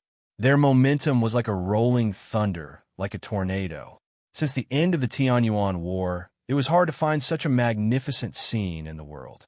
The terrifying momentum, like a tsunami, was enough to make any peerless master in the world retreat and temporarily avoid the sharp edge. But there was one exception. Before this violent and ferocious joint attack could break through the roof, there was a loud explosion, and the roof had already exploded by itself. The stunning sword light swept across the arc of death and brazenly pressed down. Heaven and earth collided, and the airwaves collided. A figure descended from the sky, carrying the ferocious might of 1,000 soldiers, withstanding the joint attack of more than 10 brave generals of the present age, accompanied by a heart-shaking laugh, and smashed in like a meteor. You're surrounded. The generals who had made their moves only felt an enormous force that could topple mountains and overturn seas surging towards them, as if a mountain was pressing down on them. At the same time, the huge roof beams suddenly exploded, tiles, broken wood, smoke, and dust poured down like a torrential downpour. The generals who had made their moves in haste and met with a tit-for-tat attack could not stand still and involuntarily fell back. The uninvited guest stood firmly on the ground. The dust on the ground covered his face and figure, making it difficult for people to see his face clearly. But that earth-shattering attack just now had made everyone clearly aware of his identity. He had actually come directly. Sun Lang flicked the dust off his windbreaker and faintly said, "Shinsei General Sun Lang, I'm here to visit my brother's department and learn from your Tensei Province's advanced experience." The crowd was already in an uproar. The Tensei generals were both shocked and furious, but they soon felt an extreme humiliation. The Tensei Province was held in great power by the grace of Emperor Mu, renowned throughout the world, the head of the imperial court's martial palace, the chief of all military officials. But someone had actually come knocking on their door. What else was there to say? Chung Yaojin shouted and directly rushed into the smoke and dust. The valiant generals followed closely behind. Their murderous aura surged, and the wind whistled. Shame must be washed away with blood. No matter who it was, F***CK, his mother. Bang, bang, bang. Chung Yaojin roared in pain as he was sent flying at an even faster speed, knocking Ho Junji and Wei Zheng back several dozen zhang. Another general intercepted Sun Lang from the side and exchanged blows with him. In just 5 moves, he was at a disadvantage, and the disadvantage was actually getting worse and worse. This valiant general, who was also known for his bravery in the heavenly policy residence, revealed a look of bewilderment and astonishment. It was as if he had discovered something incomprehensible. After 3 rounds, he was grabbed by the hair and kneed to his face, sending him flying high into the air. The other party laughed out loud and said, "Luo, you've improved." Strong winds swept across the field, and the crackling sounds of fighting became faster and faster like rain hitting banana leaves. Sun Lang grabbed a person by the neck, lifted him up, and fiercely threw him to the ground. Then he kicked him away. "Pei Yuanqing, did you eat a leopard's gall? Su Shiji, don't be in such a rush. You next." After a few moves, Su Shiji was thrown over his shoulder, and Sun Lang raised his foot to stomp on him. Qin Xiong and Yu Qigong attacked from behind, and Sun Lang laughed as he turned around to face them. 2 gatekeepers have come. Ho Junji rubbed his chest as he helped Chang Yaojin up. He watched as Sun Lang was surrounded by Qin Xiong, Yu Qigong, Shi Wanbao, and Lu Hongji, but he was still unstoppable. After tense moves, he picked up the weakest Lu Hongji and began to beat them up. Cheng Yaojin roared and was about to go up and help, but Ho Junji immediately pulled him back. Cheng Yaojin angrily glared back, only to hear Ho Junji whisper, "Can't you see?" When Cheng Yaojin looked carefully, he couldn't help but gasp in shock. Strong winds whistled in the field and murderous aura filled the air. It was undoubtedly an exciting battle. The people from the Heavenly Policy Mansion were all famous martial artists of the present age. Their martial arts were so powerful that they were well known in the army. They had joined forces this time because they had encountered a great enemy that was hard to come by in their lifetime. Each of them perked up and performed one strange move after another. The martial arts that they performed were all the ultimate skills that they had learned in their lifetime. The exquisiteness of their moves and the strangeness of their changes all showed that they had an extremely profound martial arts cultivation base. But their opponent, this fellow who was being attacked by the elite generals of Tensei Province, was like an ordinary person who didn't know any martial arts. Rather than calling this a battle, it was better to call it a brawl. There were no techniques to speak of, only ordinary punches, kicks, slaps, head bashes, elbows, and knees. This was the crude fighting style of a street brawl. But the strangest thing was that they were able to gain the upper hand. In a short span of a few breaths, the battle situation changed again. Yuchi Jingda was swept to one knee on the ground by a kick. Sun Lang rushed forward in large strides and raised his fist to strike his back. When ordinary people were beaten on the back in a brawl, they would at most get a bruise for a period of time.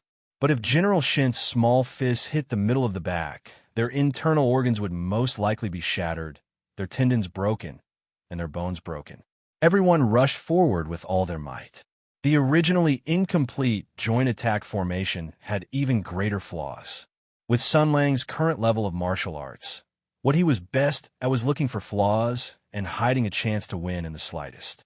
Qin Shu Bao, who was the strongest and also the weakest, was hit by a finger. His internal energy was activated and he attacked his head.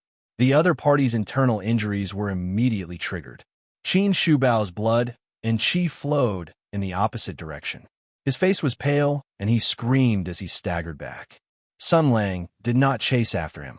Taking advantage of everyone's shock, he slapped Shi Wanbao's face and sent him flying. At the same time, he kicked Yuchi Jingda, who was trying to get up, away. Grabbing Chai Xiao and Zhang Sun Wuji, he slammed them into the middle.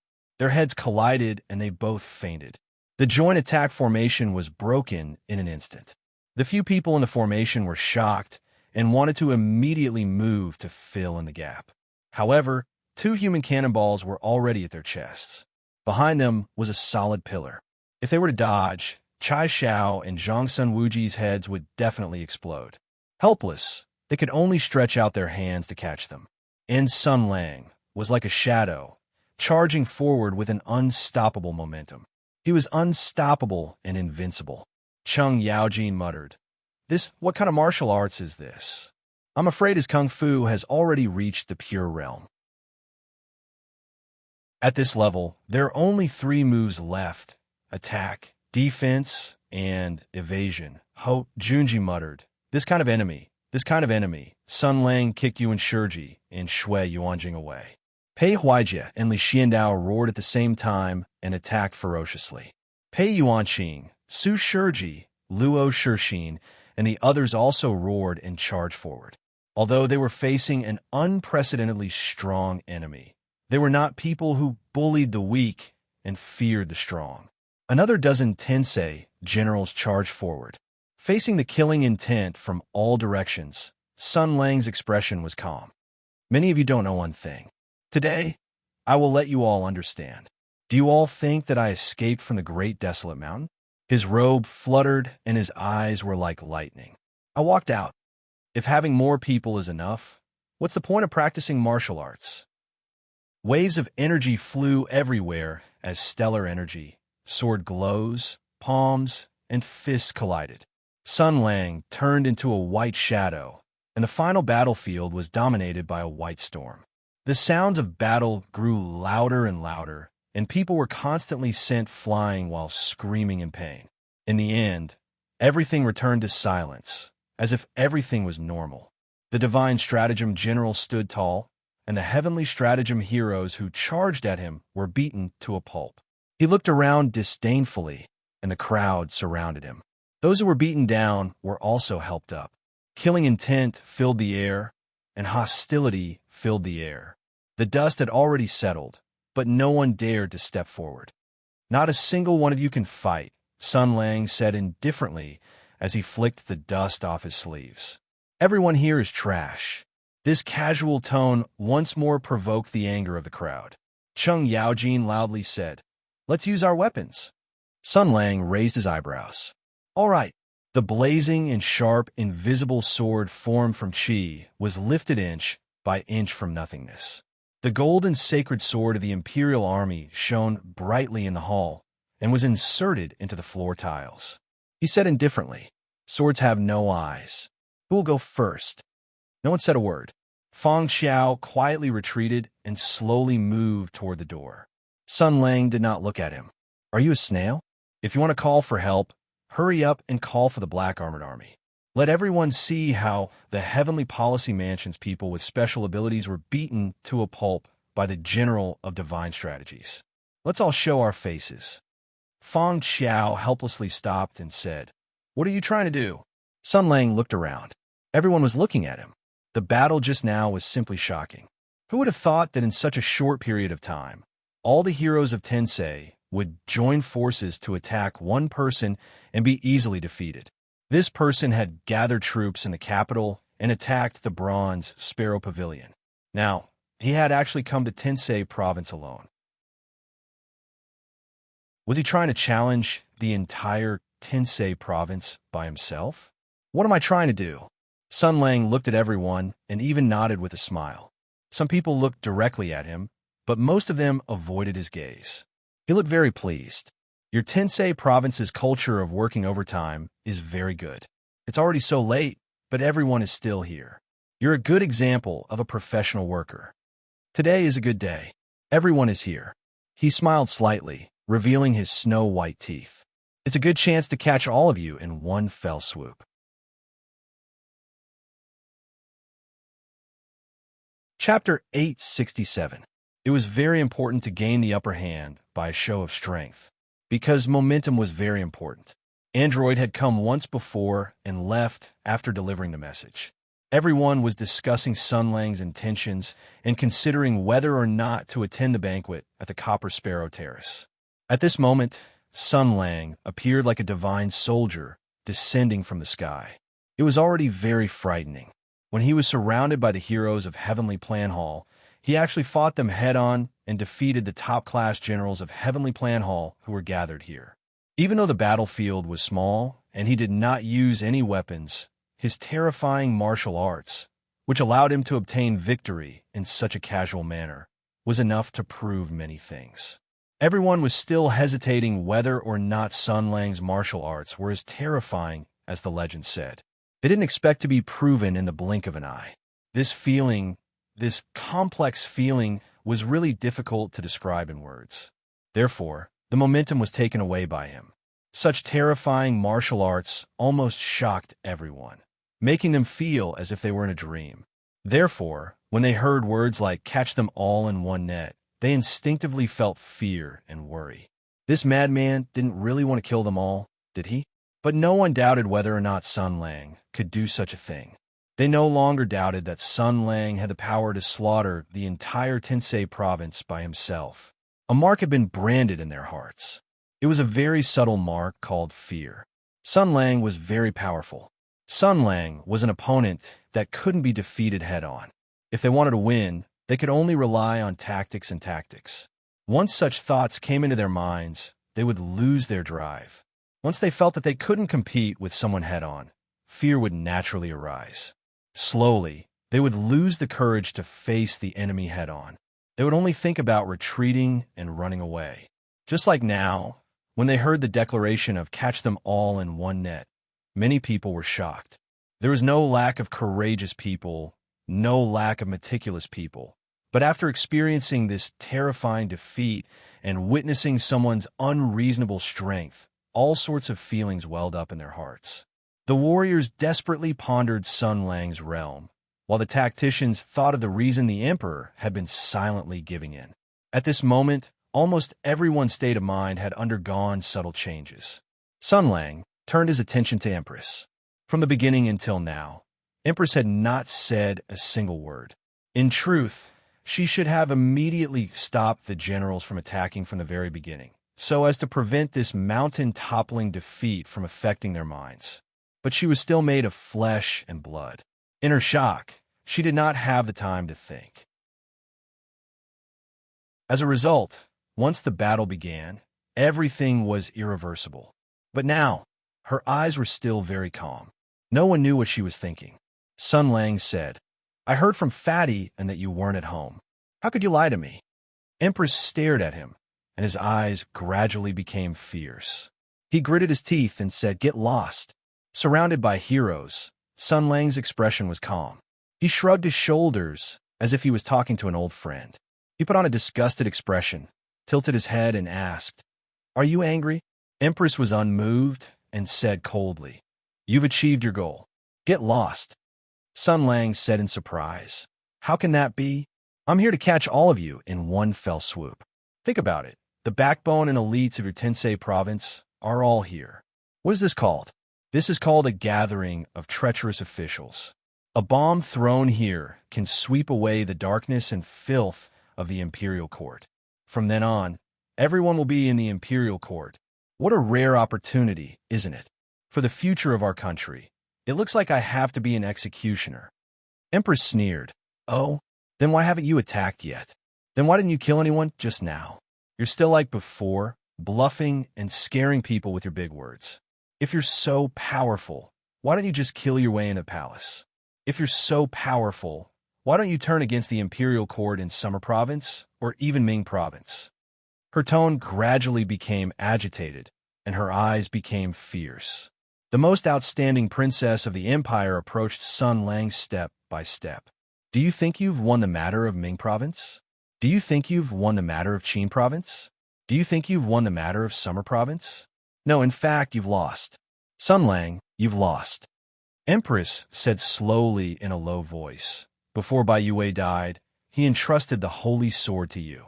Before Old Woman Sure died, she cleared your identity. Aren't you moved to see what they've done for you? Do you still think the world is beautiful? Congratulations, you've become what you used to be. Overcautious, naive, and ridiculous. In my eyes, you're weaker than you were in Ming Province. The great desolate mountain sharpened the sword in your heart until it was invincible, and then you used 2 years to blunt it again. 2 years ago, you abandoned all your weaknesses, and now you're picking them back up bit by bit. How can you win? Do you think you can win? Sun Lang, let me tell you, 2 years ago was the best time for you to destroy the empire. The longer you delay, the easier it is for you to return to the past. Do you think you're very powerful now? Do you think you're very powerful now? Empress's words were aggressive and sharp. Sun Lang spread his hands and said, Of course, I'm so powerful now that I'm about to explode. For example, I can make you forget your name in about 6 hours, and I can make Medicine Master Li change his hat in about 15 minutes. Is there a man as powerful as me in this world? He turned to Medicine Master Li and smiled. Of course, I'm just giving an example. I won't do that. In fact, I've been here for a long time, but when I heard you praising me, I listened a little longer. Your praises were good, and I liked it very much. So even though you went to my castle, I didn't beat you up today. By the way, tell your wife to stay away from me. I don't plan to be friends with you for the time being. Medicine Master Li and Zhang Chuchun didn't get beaten up just now. On one hand, they had seen the sword light and were somewhat afraid of it, so they didn't attack together. On the other hand, it was because of what Sun Lang had said. However, they couldn't understand some of Sun Lang's words. Empress said coldly, "Go ahead and show off your glib tongue. You're always clueless about the situation. You're always sloppy and don't fit in with the others." Sun Lang picked his ear. "I'm sorry, but I already have a girlfriend. It's not your place to nag at me." Empress's eyes instantly turned cold. She said coldly, "You're good at martial arts, but is she good at martial arts as well?" Sun Lang said, "Her life is more precious than all of yours combined." Empress sneered. Her smile was tainted with malice. She smiled maliciously. "This is what I'm talking about, Sun Lang. You've personally picked up your weakness bit by bit. If you're worried, can you still wield your sword without hesitation? 2 years ago, you didn't hesitate to burn this country to the ground. Can you do it now? You can break into the Forbidden Palace and kill whoever you see, but now you only dare to behave atrociously outside the Imperial Palace. You only dare to show off your power at the Bronze Sparrow Terrace. You only dare to say a few harsh words here." She said harshly, "You said you wanted to wipe out Tensei Province. Why didn't you kill anyone? Why didn't you kill all of us? It's not that you can't do it, but you don't dare to. If you kill us, you'll be a traitor. There's no other way but to fight a bloody battle. You can do it, but you won't do it, right? Because you don't want to disappoint some people, right? You've already lost. Sun Lang, you have to follow the rules. You have worries in your heart. Those worries, those hindrances, will sooner or later become the cause of your defeat again." Sun Lang laughed. He said, "You think I don't dare to kill anyone?" Empress glared and said resolutely, "If you have the ability, then kill us all. If you don't kill us, then you're a coward who only dares to talk big. Trash. What a pretentious clown." Sun Lang had a mysterious smile on his face as he looked at the people from the Heavenly Policy Mansion. Some of them looked at him fearlessly, but most of them had complicated expressions on their faces. He nodded and said, "You're right. I indeed won't kill all of you, because after I kill you, you'll fight me to the death, and it'll turn into an unstoppable war." Empress revealed a cold smile. She was about to speak when Sun Lang interrupted her. "But why do you want to fight me to the death? Is it because you've confirmed my identity and that I'm a great traitor, so you want to kill me for justice and for the Imperial Court?" "No. The reason why you are risking your life against me is because I have killed these people.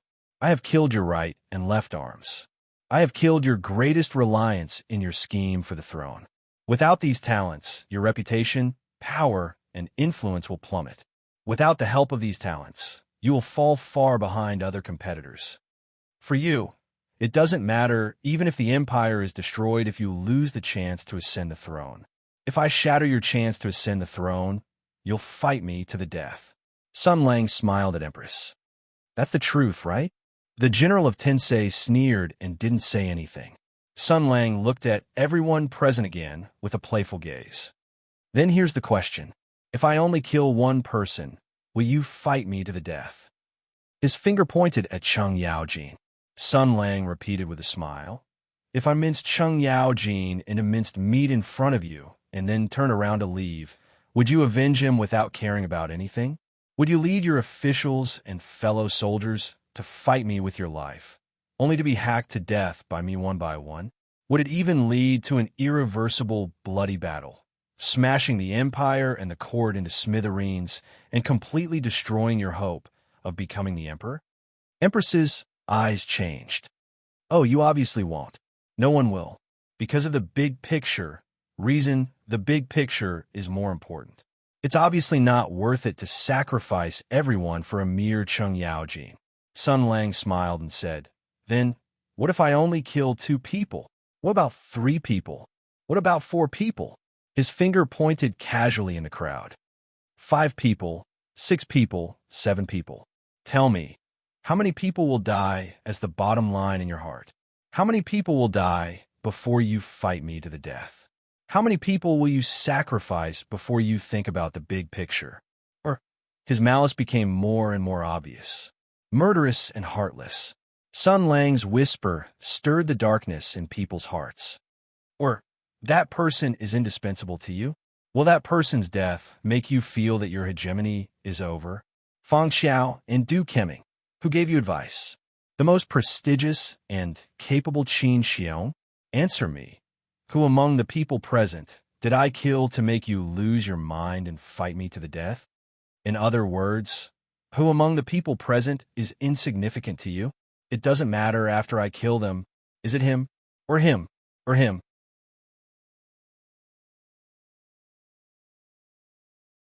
Chapter 868. Everyone had their own selfish desires, killing and destroying one's heart. Sun Lang's finger casually pointed in the crowd. No matter who he pointed at, the other party's heart skipped a beat. Not only were they afraid of the other party's shocking martial arts, nor were they afraid of the other party's unscrupulous madness, but more of the selfishness and doubts that involuntarily surfaced in the depths of their hearts. At this moment, the situation and rhythm had been completely grasped by Sun Lang. The people of Tensei Province couldn't help but follow his train of thought. They clearly knew that this was a scheme to drive a wedge between them, clearly knew that this was a despicable scheme, but they still couldn't help but think about the same thing in their hearts. Am I indispensable to His Highness?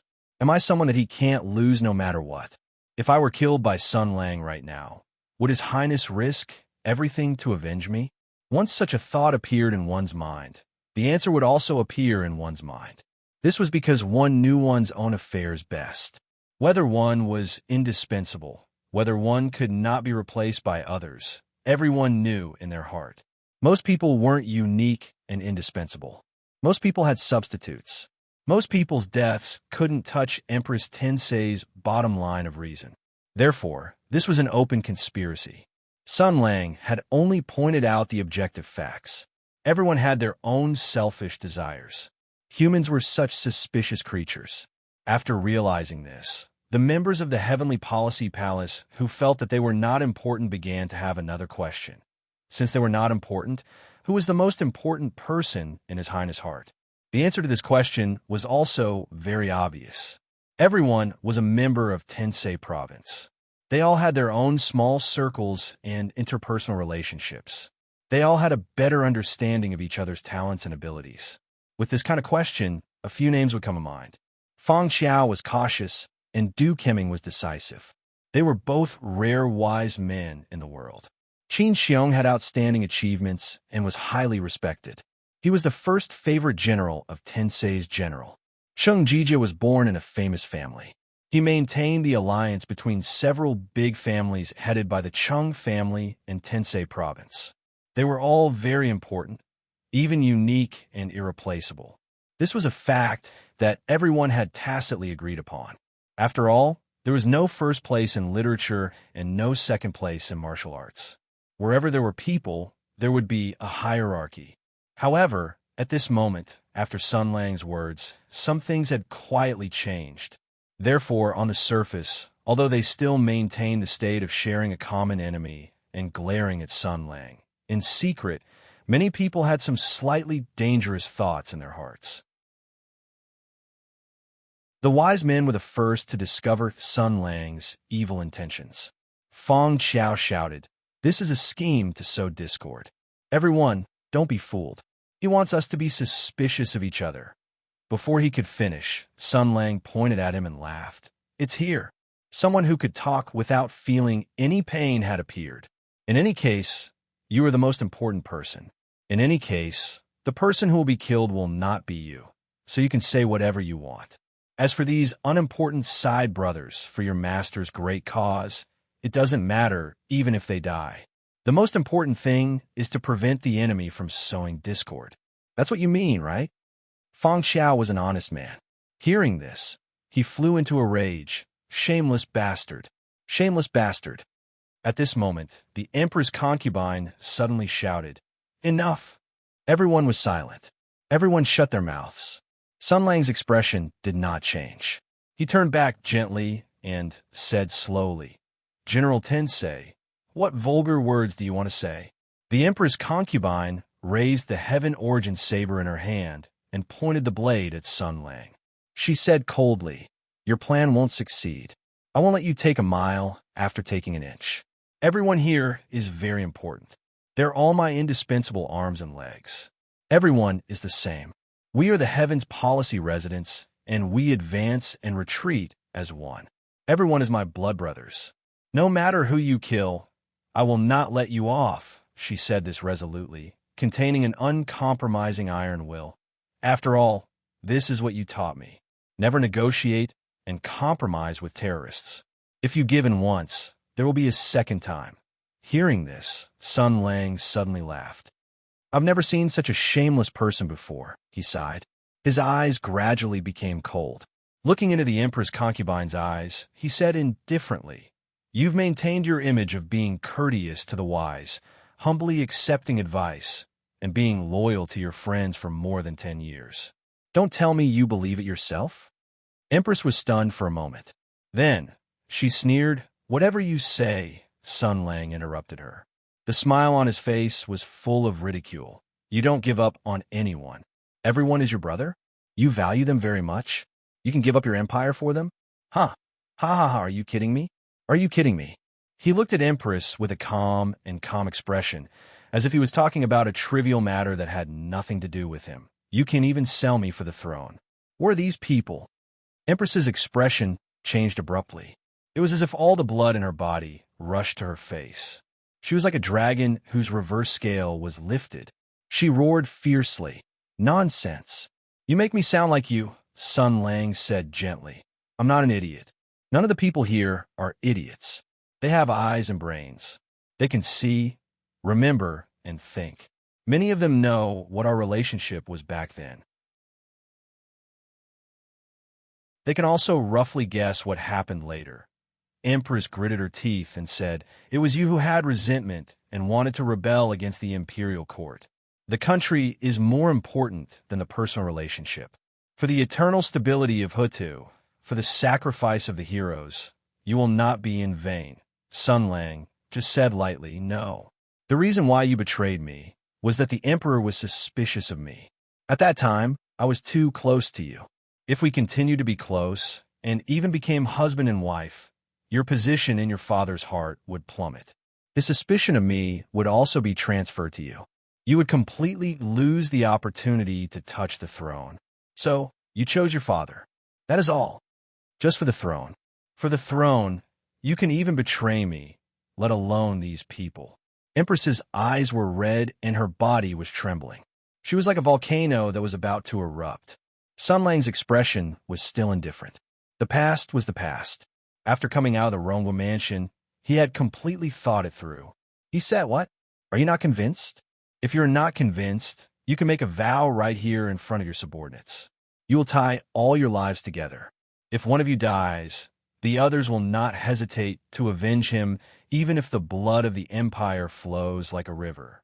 Swear it. In the name of General Tensei, promise to your subordinates. Swear it. Let me see. Come on. Prove it to me. Prove it to them. Put your past endurance, sacrifice, and future on the gambling table. I will bet with you again." Empress's eyes were red. She raised her sword and roared, "Sun Lang, what are you shouting for?" Sun Lang's expression also changed. He roared with an even more violent voice. He opposed Empress with equal harshness. His entire body was filled with killing intent. A terrifying aura spread wildly in all directions. He roared angrily, "Do you think I'm joking? What do you think I came back for?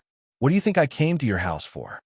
His figure moved violently and rushed in front of Du Kimming like a phantom. He grabbed the other's throat with one move. The people around Du Kimming immediately tried to save him. but they were forced back by Sun Lang's punches and kicks. More people reacted and wanted to attack together, but Sun Lang had already rushed out of the encirclement with this decisive sage. He threw him to the ground and stepped on his back. Empress shouted, "Let him go." Sun Lang stepped on Du Kemming and used his strength to knock out the sage who wanted to speak. "What? I killed him. Are you going to fight me to the death? Are you willing? Are you willing to give up your throne?" Empress roared angrily. "Let's bet. Are you willing to give up your new lover? Are you willing to give up your friends? If you dare to kill people here today, they will all die. All of them will die." Sun Lang roared. "Then I will kill all of you first." Empress roared. "Generals of Tensei, listen to my order. Send an order to the capital to kill the national traitor." The situation was very critical. Although the generals roared in agreement, their hearts were already beating wildly. Their hands were sweating, and their minds were in a mess. They were all brave generals who had been on the battlefield for a long time, but they couldn't calm down at this time. There was only one enemy, but he was a deified man with shocking martial arts. Once the fight started, everyone present would die without a grave, let alone anything else. Not only that, but the empire would also be flooded with blood. Countless lives would be plunged into misery and suffering, and countless wars would be reignited. The Hutu Empire's brilliant martial arts that defeated the Sky Demon and its grand reputation as the strongest country in the world would all be destroyed. Even the Divine Land would be destroyed by the foreign enemies who were eyeing them covetously. The end of the world was about to be played. A battle with no winner was about to break out. Just when someone couldn't stand the extremely oppressive and quiet atmosphere and wanted to take the initiative to attack, a very different voice came into everyone's ears. "I'm kidding." The heroes were stunned. Shinsei General, who was full of killing intent and violent words just now had a mischievous smile on his face. He waved his hand at the crowd, like an auntie at the entrance of a village. "Oh, why can't you young people take a joke? What are you looking at? It's quite scary to use swords and spears. Why don't you put them away?" In the beginning, this person had descended from the sky with an invincible aura and fought against the elites of the entire Heavenly Policy Palace by herself. She had beaten the experienced generals of the Heavenly Policy Palace to the point where their hearts were palpitating. Then, she had a glib tongue and used an open scheme to sow discord. With just a few words, she had caused everyone's distracting thoughts to grow and their selfishness to rise. Then, with a crazy aura, she went tit for tat with the princess. She looked like a lunatic who didn't mind the world burning. In the end, he suddenly admitted defeat. This turn of events was too unexpected. "Oh, I admit defeat. I admit defeat. Your Tensei province is so powerful. How can I dare to fight with you? I'm only one person. What if I'm hacked to death? But you people are united. You can change everything with your will. Hot blood and shackles are the source of power. I'm afraid you people will turn the tables." For a moment, everyone couldn't accept this development. Moreover, with the previous events as a foundation, no one thought that this cruel and cunning guy was admitting defeat. The lower he acted at this time, the colder everyone's heart became. God knows what kind of evil plan this bastard who didn't play by the rules was planning. "Oh, I'm sorry. I just played a little, and things got a little out of hand." Sun Lang rubbed his hands and smiled. He kicked the unconscious Du Kemming to the side as if nothing had happened. Then, he looked around and cupped his hands in apology. "I came to visit this time mainly to see my colleagues from Tensei Province. I was ordered to establish Shinto Province. Soon, we will be brothers. We will cooperate with each other, support each other, and improve each other. Today, I came to learn your advanced spirit." Speaking up to here, he looked at everyone with a complicated expression and nodded. "Today, I saw the deep bond between the leaders of the department and the members of the department. You are like brothers. You are united. You have a clear division of labor. You work hand in hand. You are happy and harmonious with each other. There is no difference in superiority or inferiority. Everyone is important. No one is superfluous." His words were simply cursing in a roundabout way. Qin Xiong said coldly, "Commander of war, since you have learned the advanced spirit, why don't you go back and practice? Yes, but before I go back, I have one more thing to do. He turned his head and looked at Empress, who had a cold expression and showed a friendly and flattering smile. You see, you are the general of Tensei, and I am the general of Shinsei. Now, we have become good partners of the same palace. We have to work together sincerely, support the country, and serve the king. In this regard, you are my senior. I came to visit you in the hope that you can guide me in my work in the future. Empress said coldly, What do you want to do this time? You misunderstood me. Sun Lang's expression was sad, and then he showed a longing expression. His eyes were filled with friendliness and expectation. I am just the new general of Shinsei, and I came to visit the veteran general of Tensei. I really don't have any other intentions. You don't know, right? I am actually your fan. I wanted to see you for a long time. After 8 years of hard work, I finally stood in front of you and became someone as powerful as you. What a mess. The Empress concubine understood Sun Lang. The more this bastard spoke nonsense, the more likely it was that he was plotting something sinister. She felt a sense of danger and took 2 steps back. She glared at him and said, Speak human language. Okay, please forgive me. I am too excited. Sun Lang took a few deep breaths and rubbed his hand hard. He was like a country bumpkin who saw a big star after entering the city. He slightly felt inferior and reached out his longing hands.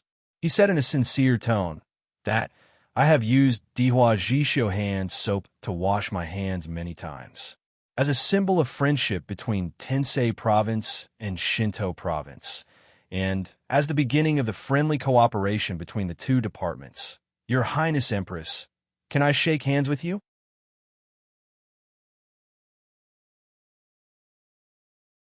Chapter 869.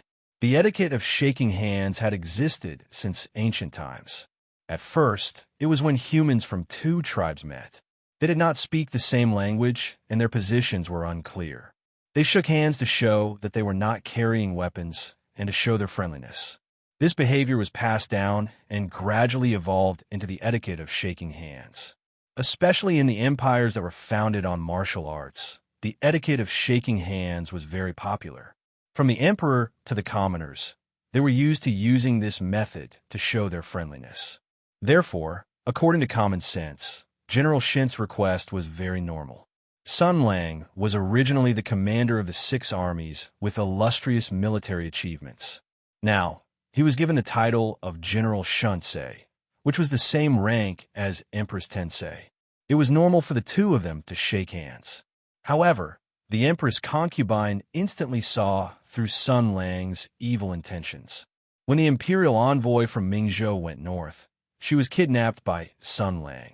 At that time, she discovered a shocking fact. This bastard might have gotten his hands on a book of obscene martial arts and accidentally practiced it too much. As a result, he awakened a very obscene ability. Through physical contact, he could make a woman instantly fall into a shameless state of estrus. It was simply insane. And now, he was using a flattering tone and pretentious posture to ask for a handshake. His wild ambition was clear. Empress could imagine that scene. In front of the generals of Tensei Province, Empress Tensei, who had outstanding military achievements and was full of dignity, suddenly revealed a peach blossom face and autumn water in her eyes. She let out a series of seductive cries. Her tall and slender figure trembled violently. Then her legs went soft, and she sat down on the ground. A subtle, obscene aura slowly spread. Bastard, do you think I don't want my face?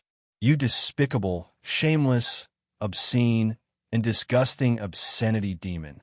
Without thinking, Empress sternly said, No. Sun Lang was stunned at first, and then his face quickly turned cold. Empress, are you not going to give me face? How could a general of the Tensei be so petty and magnanimous? No matter how much you hate me, no matter how unpleasant our relationship is, I am now a Shinsei general, and you are a Tensei general. I am communicating with you as a general of the imperial court, so you must give me the most basic respect, because this is reverence for the rules.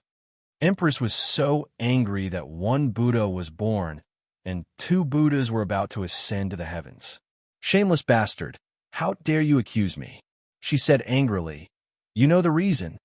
Sun Lang shouted, "I don't know. Say it yourself." Empress felt like he was about to vomit blood. "Sun Yu." Sun Lang snorted with a disdainful look on his face. It turns out that the great general of heavenly strategies will also let personal grudges affect his emotions. He's like a shrew who haggles over every ounce and is narrow-minded. Whereas your demeanor, your tolerance, your respect for the wise, and your open-mindedness.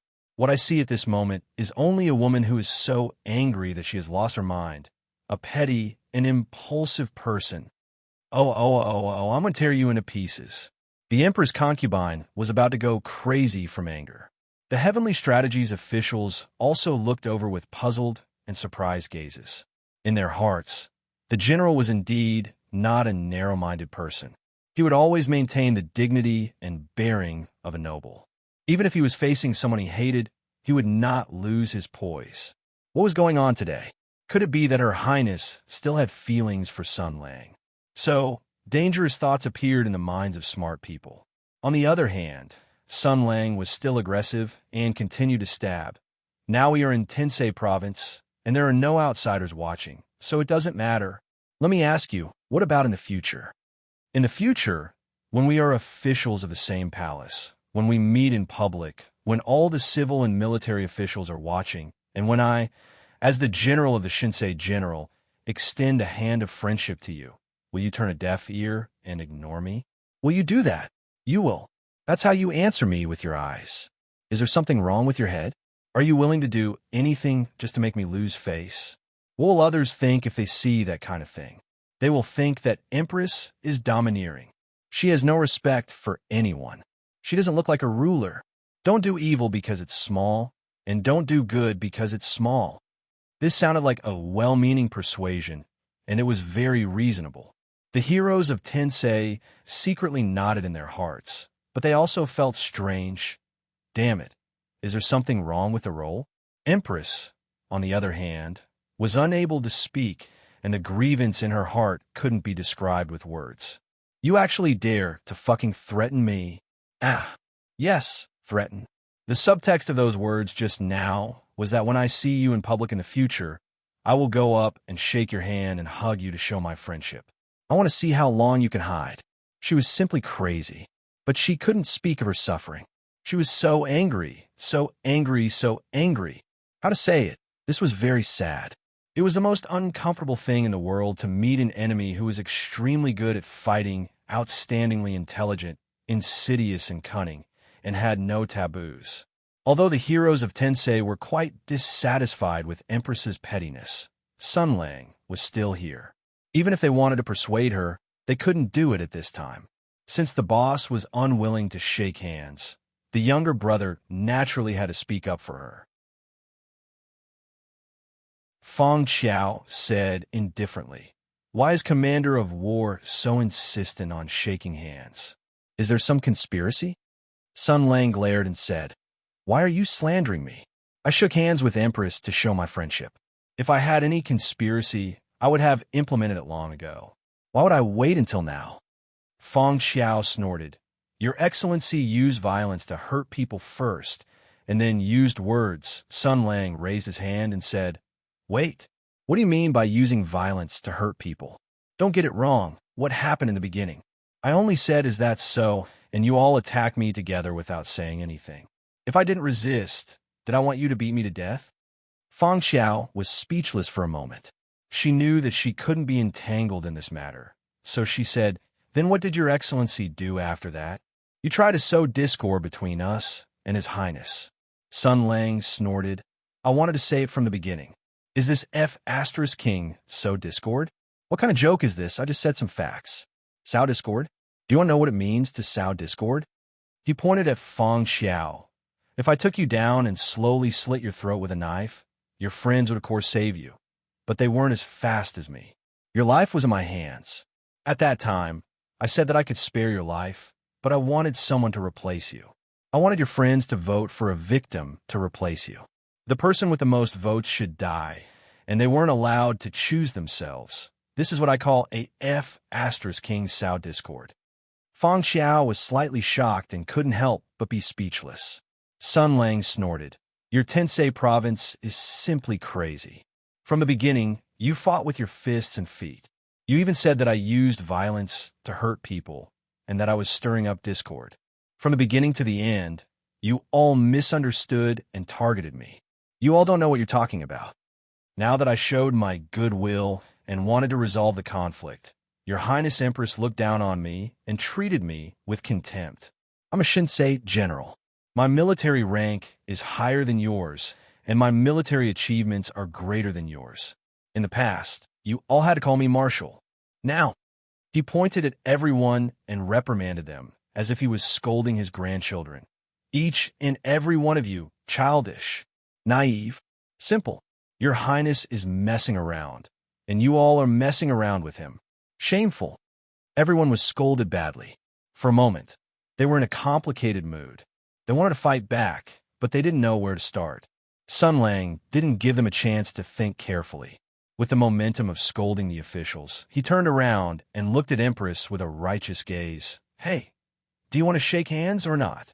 Tonight, the Empress concubine had been completely suppressed by Sun Lang. From martial strength to scheming to temperament, she had been completely led by the nose. Just the fact that she had lost her self-control several times was already self-evident. No matter how calm a person was, they would be furious after experiencing tonight's events. No matter how irrational they were, let alone such a sullen matter. Empress cursed loudly. Shake your mother. Sun Lang's expression was incomparably cold.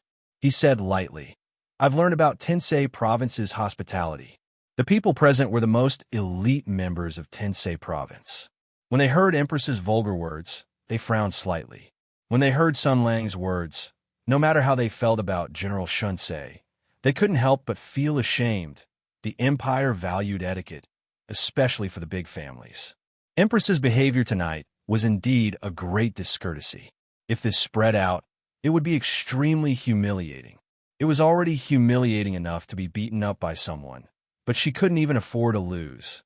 She didn't even care about her face and acted like a shrew.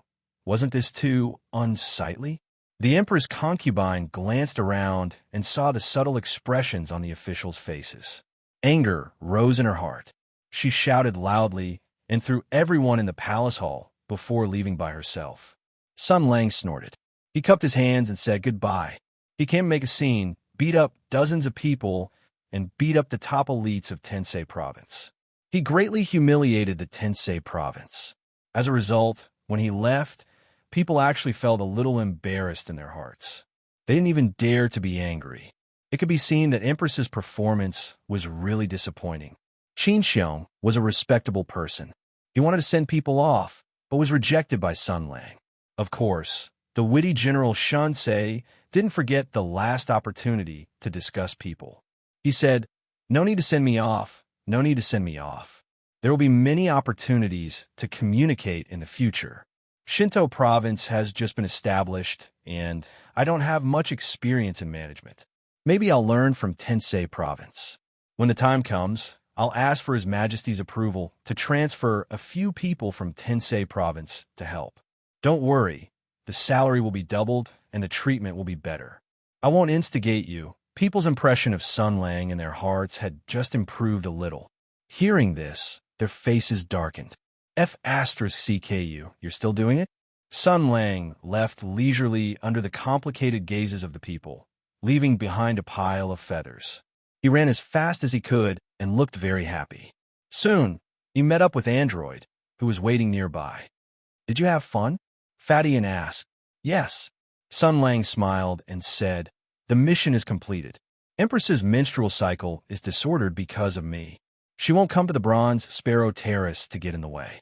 While she's sulking, we could do a lot of things. At the same time, we can dig a big hole for that woman. Humph, the game has just begun.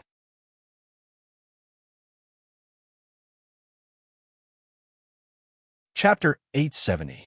The battle in Tensei Province was a great success. Sun Lang, who had been scheming for a long time, obtained a second victory. Yes, he had done it on purpose. If there was anyone in the capital who could not live under the same sky as Sun Lang, other than the emperor, the second person was destined to be Empress Tensei. The hatred and conflict between the two could no longer be resolved. Their positions and attitudes were truly hostile, irreparable, and irreparable. One of them had to fall. Now that Sun Lang had returned to the capital as the Shinsei general, he was bound to set off a huge storm and wave. Everyone knew that the commander of Warback then would not swallow the resentment of the battle of the Great Desolate Mountain. Everyone was waiting to see a good show, except for Empress, of course. She could no longer turn back. She had to stand on the same front as her dear father and disregard everything to become enemies with Sun Lang and stop Sun Lang's revenge. Because just like Sun Lang understood her very well, she also understood Sun Lang's personality very well. With his personality, he would not easily hate someone, but when he truly hated someone, the entire world would not be able to stop his desire for revenge. There would be no exceptions. Empress knew that there was no compromise, and Sun Lang also knew that Empress would not compromise. Then his battle with General Tensei had begun when he had just stepped into the capital. Sun Lang's assault had been like a landslide, like a blaze. His assault on the Copper Sparrow Pavilion had stirred up a storm that shook the capital, and the second assault had soon followed. Enjua's message had only been a ruse.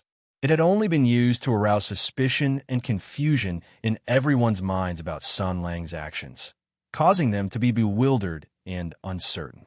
When they were suspicious, confused, and even inspired to fight, Sun Jingrong had made a brilliant appearance. He had used pure strength to fight one against many and had crushed them into dust. He had used the tactic of sowing discord in their hearts to make them feel selfish and suspicious. The purpose was to gain the upper hand by a show of strength, to demonstrate, to coerce, and to make them feel humiliated and angry. They obviously wanted to beat the person in front of them to death, but they had no choice but to pinch their noses and work with him to build a new imperialist land. To the talented and ambitious Tensei heroes, this was undoubtedly a very, very painful thing. Because Sun Lang was right in front of them, they couldn't do anything about it. All human suffering was essentially anger towards one's own incompetence. Anger and helplessness could easily lead to fear. Unable to control the current situation, unable to fight against the enemy, this feeling of helplessness could easily destroy a person's confidence. Sun Lang had planted such a seed, stirring up everyone's emotions, making them follow his thoughts, and establishing a strong position in their hearts. However, the most delicious prey was destined to be the high and mighty Lord Empress. He knew that woman too well.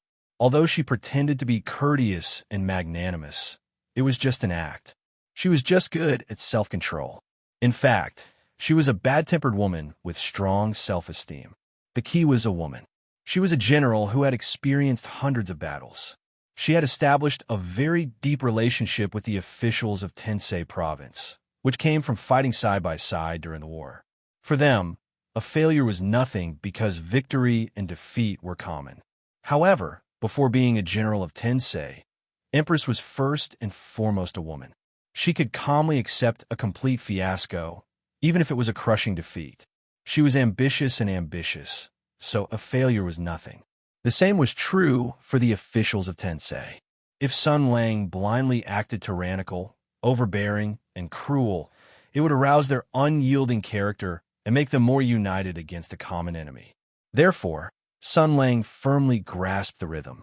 Even if he was once close to that line, and almost caused the two sides to completely start a full-scale war, but after everyone's nerves were stretched to the limit, he simply admitted defeat and said a few words to downplay this matter. Admitting defeat was nothing. He had barged into the Heavenly Policy Hall alone and used his strength and intelligence to beat the Heavenly Policy Hall's top talents until they couldn't tell which direction was north. Even if he suddenly admitted defeat later on, the Heavenly Policy Hall's officials wouldn't feel proud. Instead, they would be infinitely vigilant like birds startled by the twang of a bow. They would be afraid that this fellow had some kind of malicious scheme. He did have some evil plan. because the biggest goal of his trip was Empress Tensei. Although the Great Protection Force was very annoying, it was not useless. It could play a strategic deterrent like a nuclear weapon at the right time. Because before Empress became the general of Tensei, she was first and foremost a woman. She was able to calmly accept a big defeat, which would instead allow her and her fellow subordinates to unite even more closely. However, she absolutely could not accept to play in front of a group of subordinates.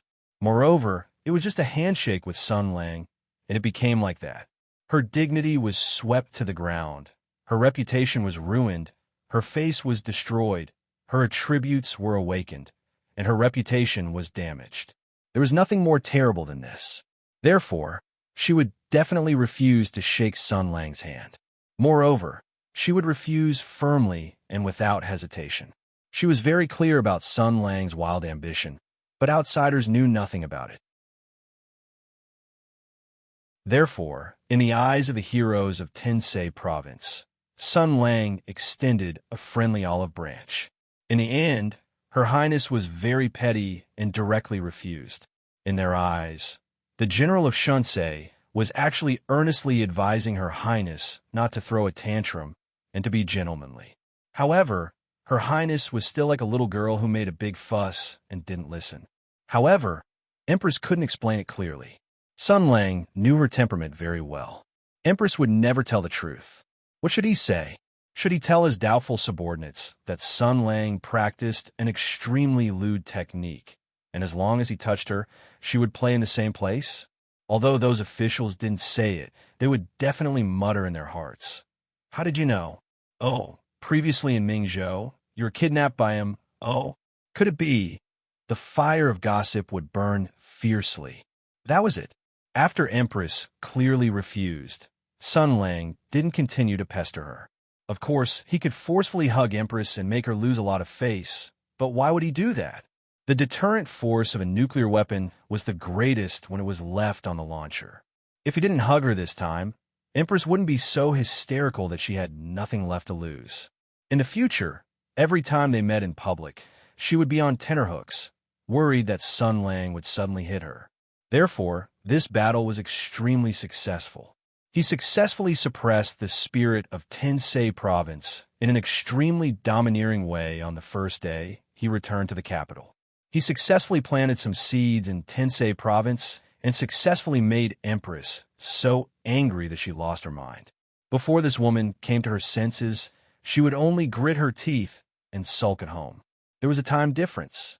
She will regret today's mistake because she will miss an even bigger opportunity. Sun Lang explained to Android, today's incident in Tensei Province can't be hidden from the Emperor's eyes and ears. That woman will face one failure after another in the future. Her father will eventually realize that his precious daughter is completely no match for a traitor like me. He will be disappointed, and our Royal Highness Empress will become more and more anxious because she will realize that something is rapidly slipping away. I know her. She can't fight against the wind. When a dog is anxious, it will jump over a wall. When a person is anxious, they will lose their mind and eventually jump over a wall. Sun Lang said faintly, I'm looking forward to it. So there's so much to it. Android glanced at Sun Lang.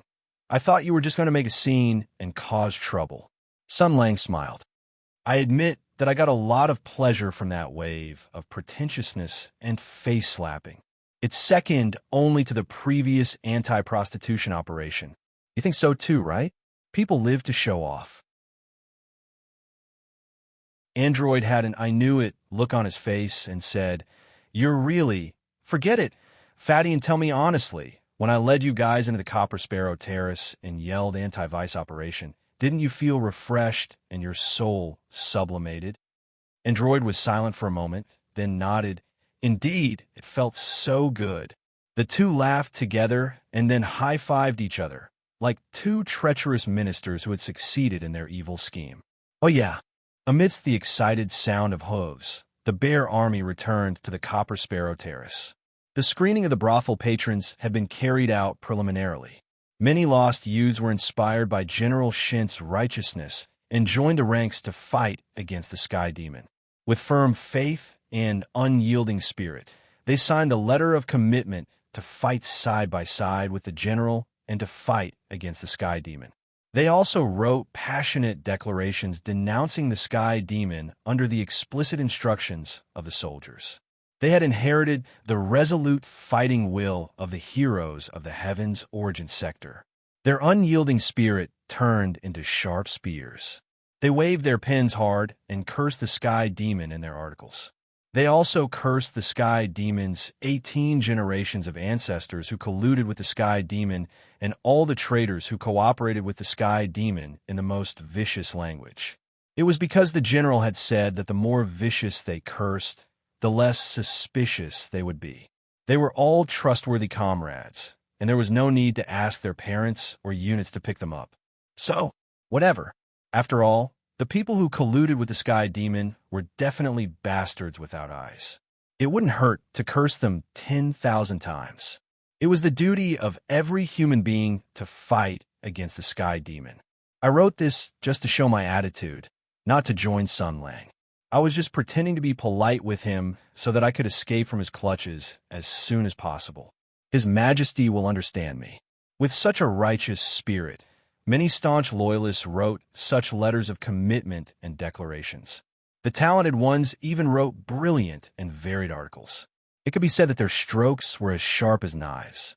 After Sun Lang returned, he received a thick stack of war declarations. He skimmed through them and found that everyone had turned into staunch fighters against the sky demon. Between the lines, the words Emperor, F***CK your mother, were densely written. Yes, this was very loyal and protective of the emperor. He handed these things to Panji. Go find some good engravers to engrave the words and set the layout. Forget it. Go directly to the Department of Transmission and grab a few officials who write core bulletins. Design the layout and set the layout. Then print out 100,000 copies. I want to put up big words.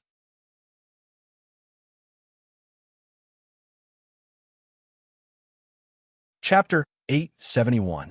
That was very vicious.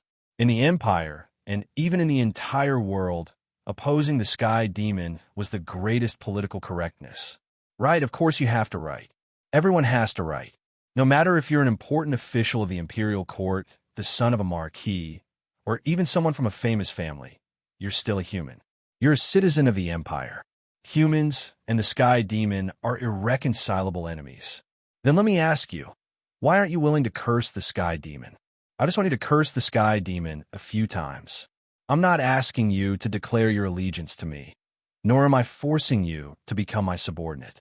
I just want you to express your attitude and curse the sky demon and the people who collude with the sky demon. Tell me, are the people who collude with the sky demon and want to make a deal with the enemies of humanity bastards, sons of bitches, and big butts? If you refuse to curse the sky demon a few times, then you must be a traitor who colludes with the sky demon.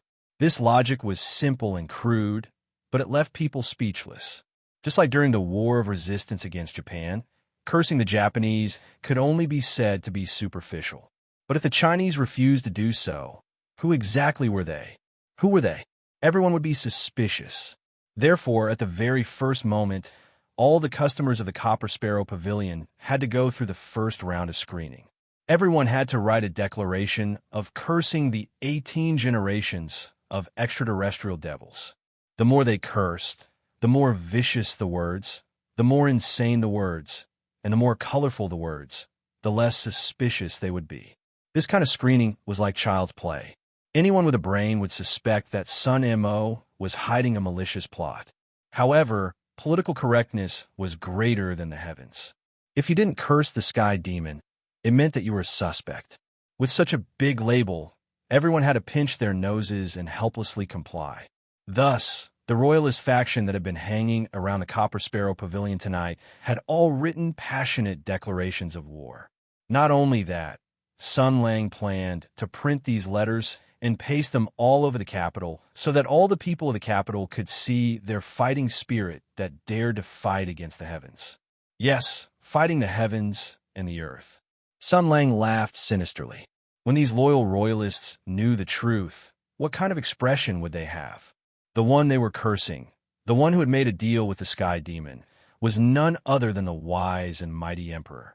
When they learned of this shocking truth, what would they think? What would they do? Should he bet with his life that his majesty was a wise ruler who did not know the truth and was not guilty? Or should I make another choice? He was looking forward to it. This was only the beginning. The current arrangement was only used to disgust the emperor a little and did not cause any real harm. However, perhaps in a certain environment and time, this idle chess piece would become the straw that broke the camel's back. He was looking forward to this. After arranging for the posters to be posted, Sun Lang began to work on more important matters. Tonight, when he attacked the Copper Sparrow Pavilion, he actually found an additional surprise.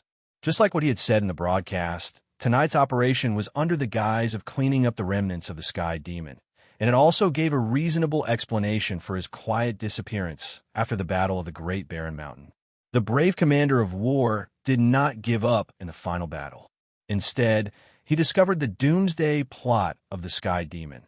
So he resolutely gave up all his glory and concerns and devoted himself to his unfinished mission. He spent 2 whole years tracking down the remnants of the Sky Demon, all for the safety of the country and its people. That was it. The so-called emperor persecuting meritorious ministers, the so-called Great Barren Mountain Incident, the so-called aircraft destruction. The destruction of the sword and the death of the people. All of this did not exist. Commander of War was always loyal, and nothing happened on the Great Barren Mountain. This was natural. Otherwise, why would Commander of War return so calmly after 2 years? And why would His Majesty confer him the prestigious and unique title of General of the Shinsei? The status of a general with a different surname was comparable to that of a general of the Tensei. Such glory and treatment were unique. With the return of the former Commander of War to the capital, the rumors that had been chaotic for 2 years were dispelled. All the mysteries had a reasonable explanation. It was only for this reason that the commander had disappeared for 2 years and that the court had purposely diluted the traces of this person. It was only for this reason that the emperor would give such a grand reward 2 years later. Everything could be explained. This was the way Sun Lang gave the emperor a way out. At this point, the emperor had no choice but to do it. Tonight, at the Copper Sparrow Terrace, he told everyone about this matter. Very quickly, with the help of many people, this news would spread throughout the world at an extremely fast speed. Ming Province, Qin Province, Song Province, Xia Province, old comrades, new friends, political allies, and aristocratic families who wanted to express their goodwill. After returning to the capital, the most important task for them was to establish a great reputation in the public opinion of the world as quickly as possible and create the image of a hero who abandoned wealth and glory and traveled alone in solitude for 2 years in order to completely defeat the extraterrestrial demon. In this world, no one understood the role of public opinion better than him. But there was a problem here. He pushed all the blame onto the Sky Demon, including the shocking act of leading troops to attack the Copper Sparrow Terrace tonight. He also wanted to package it as a decisive and heroic act of attacking the headquarters of the Sky Demon with lightning speed. This involved a very basic problem. Where was the Sky Demon? Where was the Sky Demon? You said you came to catch the Sky Demon, but where was the Sky Demon? He had to provide evidence, had to bring out the corpse of the Sky Demon, or else it would be very awkward. In this aspect, Sun Lang originally had other plans, but things often changed. Just like now, he had discovered an unexpected surprise in the bright and beautiful Copper Sparrow Terrace, so his plans could be changed. He could even use this as a pretext to make a fuss. There was a demon in the Copper Sparrow Terrace. Not the Sky Demon, but the demon of the human heart. Brothels and the Imperial Palace were the 2 dirtiest places in the world. Under the bright and beautiful, there was endless darkness. The Copper Sparrow Terrace only entertained wealthy guests. These people were born with golden spoons in their mouths and enjoyed glory and wealth that 99% of the people in the world could not imagine. They would get tired of eating shark's fin and bird's nest every day. When ordinary desires were too easy to satisfy, humans would pursue higher pleasures. This was often the beginning of the pursuit of novelty and depravity. Some of the special services hidden in the Copper Sparrow Terrace were the flowers of evil nourished by dark desires. Humans were such hypocritical creatures. Even if some things had already become an unspoken rule, even if everyone was extremely used to it, these things could not openly appear in the light of day. Otherwise, public opinion and public order would inevitably not tolerate them. Some of the things that had happened in the Copper Sparrow Terrace were even more serious than this. Once news of this spread, it was bound to cause a huge uproar. There was no doubt that those who could do such things were no different from demons. If one said that they had been corroded and replaced by the evil power of the Sky Demon, it was believed that many people would not have any objections. If this surprise was handled properly, it would definitely be of great use. Previously, under Sun Lang's coercion and enticement, the fat chicken head had finally revealed some things. Using this as a breakthrough, the other management personnel had their hearts shaken one after another. One after another, they abandoned the dark side and went to the light side, making the right choice. This made Sun Lang both gratified and slightly disappointed. He had heard that among the managers of the Copper Sparrow Terrace, there were quite a few exceptionally beautiful women. The oldest one was no more than 40 years old. She had been a famous courtesan in the capital more than 10 years ago. Now that she had saved enough money, she had moved from a manual worker to a manager. Although she was slightly older, she still retained her charm. He had thought that if the other party stubbornly resisted, he would personally find this mantis who was trying to stop a chariot and persuade him with reason and emotion. Now, it seemed that there was no need for that. But this was also good.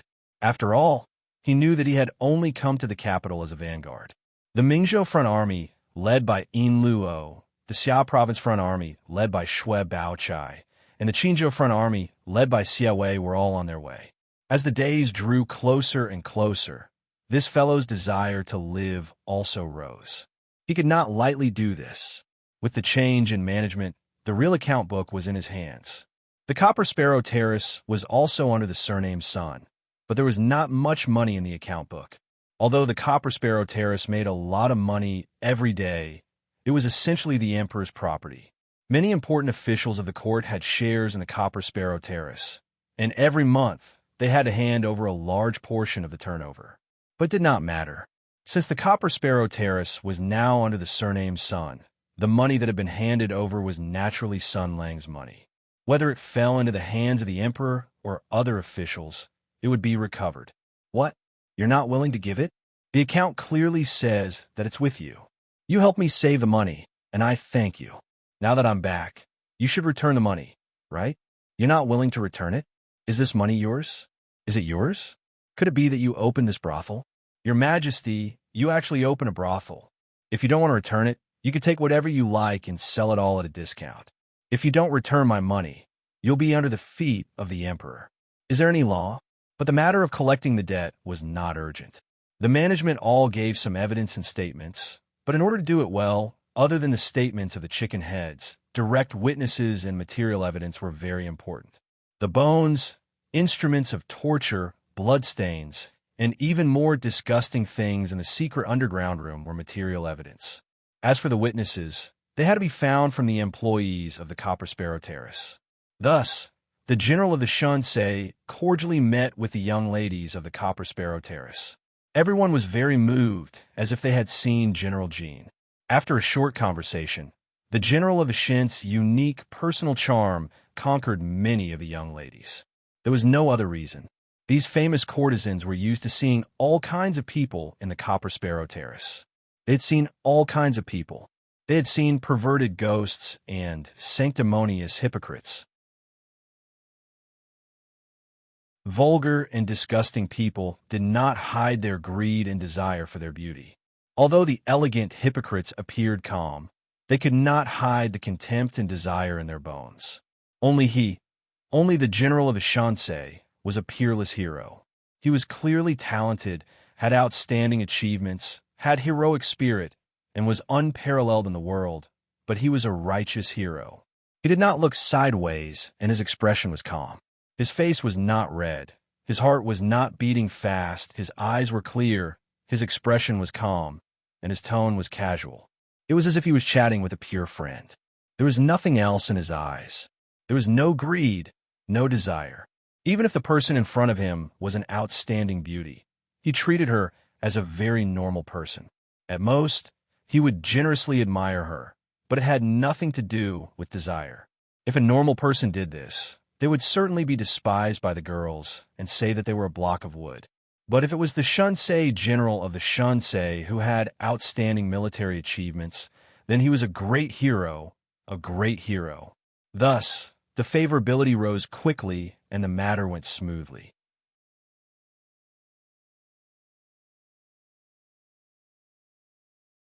Chapter 872. Tonight, the capital had insomnia. Yes, insomnia. The reason for his insomnia was none other than a certain uninvited fellow who kicked open the gates of the imperial capital and shouted, "Wake up!" The commotion he made was so loud that many people were woken up from their sweet dreams by him. They had nowhere to vent their anger when they woke up. Yes, unable to vent. Because those who had the right to be woken up by Sun Lang naturally had very developed and convenient information channels. This fellow who had disappeared for 2 years had just stirred up a huge storm in the Summer Province, and in the blink of an eye, he had killed his way to the capital. According to the intelligence reports, he had silently gathered his old subordinates and directly challenged the Copper Sparrow Terrace, scaring off the spectators. Even more impressive was yet to come. He had chased Prince Zhongshuan all the way to the gates of the imperial city and had pinned the great 14th prince to the gate of heaven influence to give him a good beating. The imperial city guard did not even let out a fart. After that, he went to Tensei province. Several earth-shattering explosions came from within the Tensei province. According to the intelligence reports, half of the Tensei main hall, where the Tensei general used to summon his subordinates, had collapsed. Not long after, a white-robed, short-haired man kicked open the gates of the Tensei province and swaggered out, looking like he was having a good time. The soldiers guarding the gates were all stunned, and some were even rubbing their eyes furiously. Great!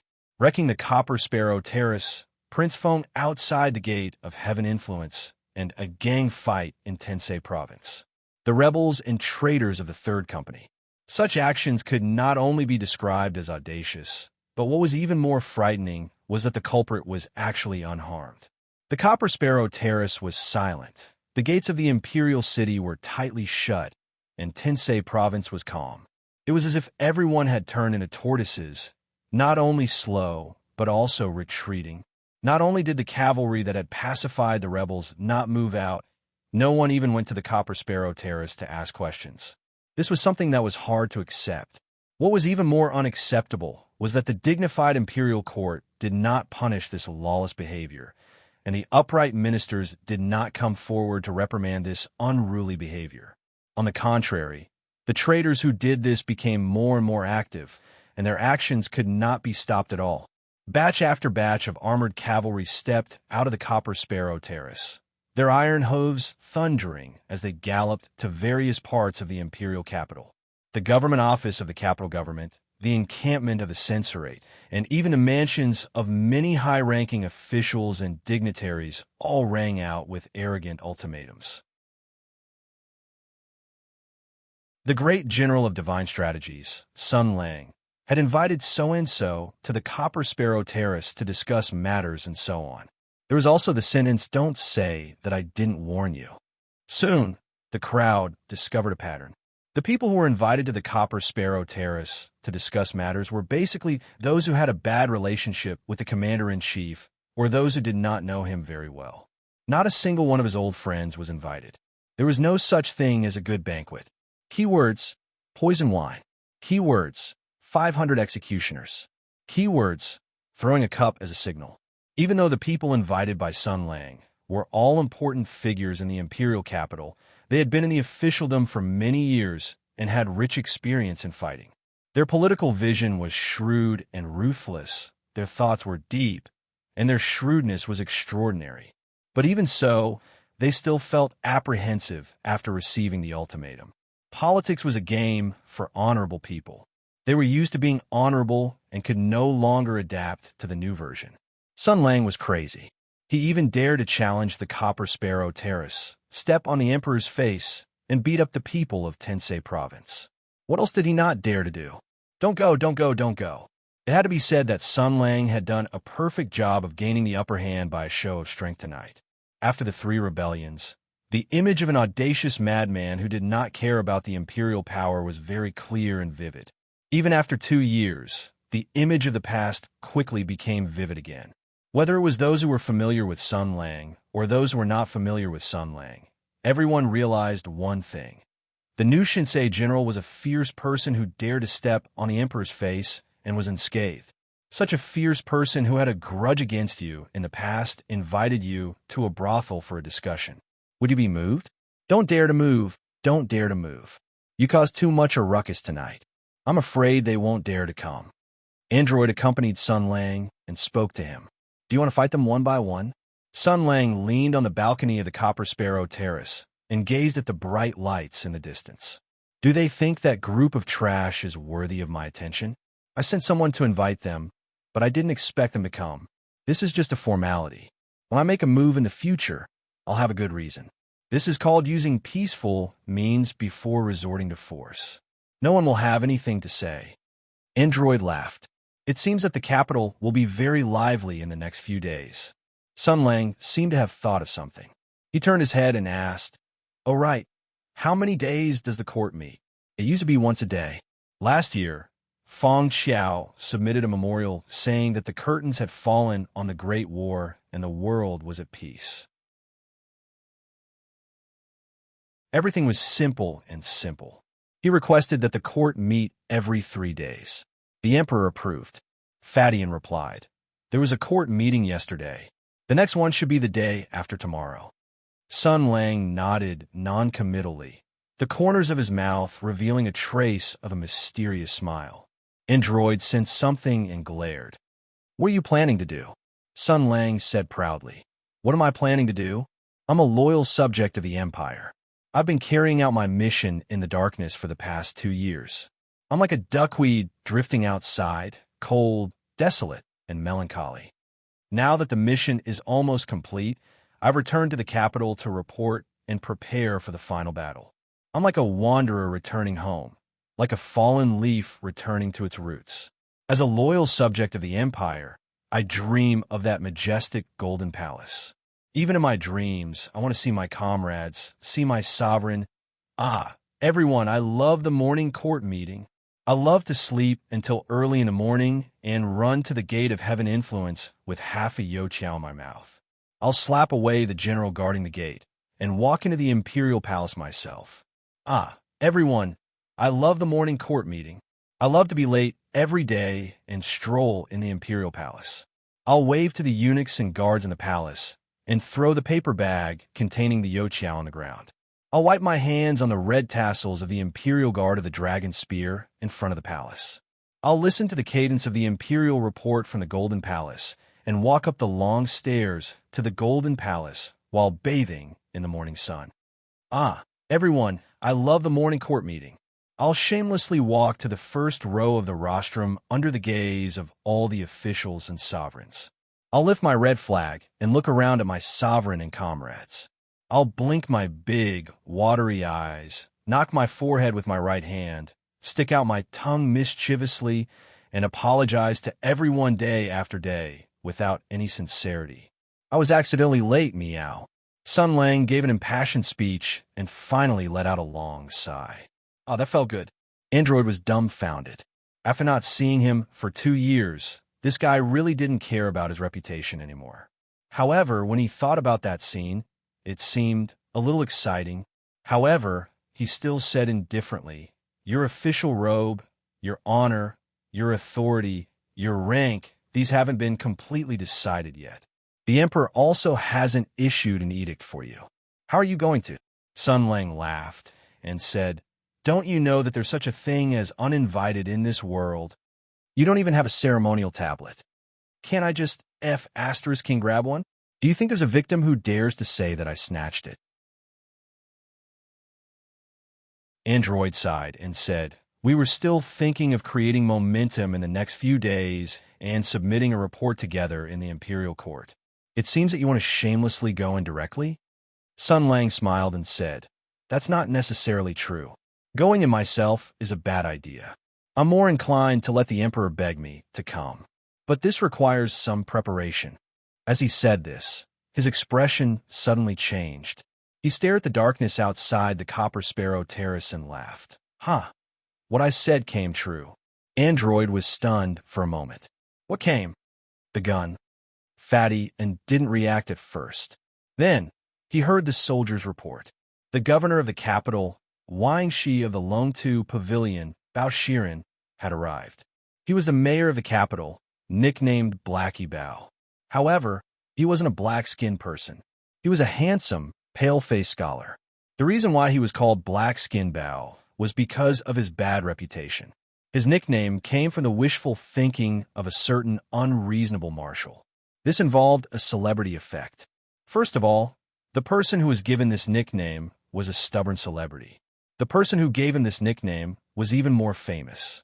Therefore, this nickname spread even faster than Erika Mamatani's magnetic chain.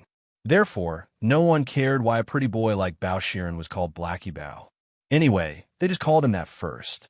As for why they called him that, they would think about it in private. Therefore, many versions of the origin of this nickname were derived. Why was Bao Shiren called Blackie Bao? Which part of him was black-skinned? Was it his heart, or beep? When someone asked about the commander of war, the person who started it all just smiled and didn't say anything. That was probably the case. Walking in the Copper Sparrow Pavilion, Lord Bao's face was indeed a little black. He was angry. He was very angry, very irritable, so much so that his heart was burning with anger. The evil fire in his chest was directed at one person. You caused such a big commotion as soon as you came to the capital. You're simply slapping me in the face. Not only that, you even dare to call me over? Jiang, you're quite bold, aren't you? Lord Bao rushed all the way to the Luanfeng Hemming Pavilion. He ignored the generals who greeted him and rushed all the way to the 7th floor under the guidance of the soldiers.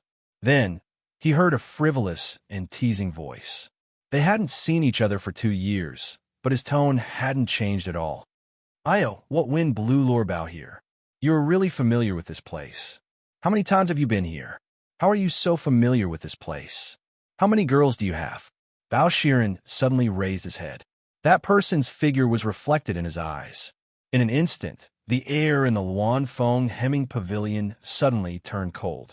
Everyone could faintly hear the cries of ghosts.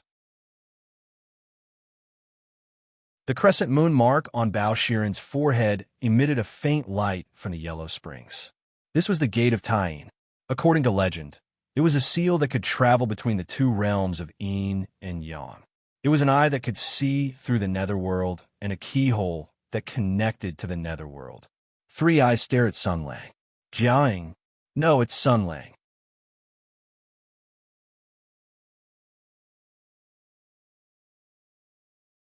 Chapter 873.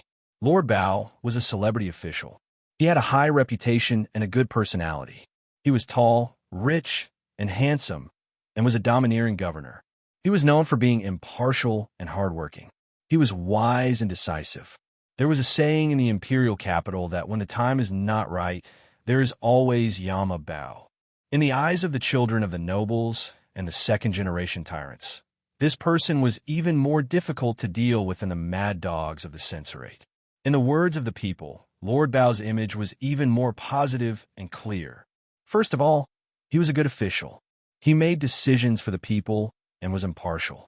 He dared to stand up for the people and go against the nobles. Such an official was naturally good in the eyes of the people. Secondly, he was not high and mighty. Instead, he was very close to the people. As a young official, he continued to participate in the Golden Palace performance of the Hutu Men's Professional Basketball League. In this competition, which had become popular in recent years and focused on intense physical competition and teamwork, Lord Bao's dreamlike passing ability and his elusive presence was madly respected and admired by the people of the imperial capital. He had accumulated a lot of popularity. Lastly, what pushed Lord Bao's reputation and legend to the top was a bit of a myth. The Gate of the Moon between his eyebrows was a supernatural ability that was perfectly compatible with his imperial army. It had the power to connect the two worlds of life and death and open the gate to the netherworld. In the words of the people, the crescent moon on his forehead became the pass to break the sun and the moon. It gave Lord Bao the legendary trait of being half human and half god. This was actually not a good thing. In Sun Lang's glorious past, he had once discussed this issue with Bao Shiren. He had even mocked and ridiculed Bao Shiren. He had said that the reverence and deification of Bao Shiren by the common people could only show that the country's judicial system was rotten and backward. For example, there would always be a classic scene where the protagonist, who hid his identity and investigated the people, met a tyrannical and ignorant official who did not care about the law. The other party was extremely arrogant and arrogant. He did all kinds of evil and did all he could to attract hatred. Just as they were about to call their lackeys to capture the main character's group, the main character directly revealed his identity. It turned out that he was a figure in the system who was even more awesome and powerful than the villains. Then, he summoned a large group of civil servants to investigate all the villains. The arrogant villains were scared out of their wits, and they kowtowed and begged for mercy in a sorry state. The onlookers kneeled on the ground and shouted, "Thank you, Master Qington." The audience who were listening to the story also expressed their satisfaction and nodded their heads in praise, saying that it would be great if they had such an official. This showed that the judicial system was broken and rotten, and it was sad.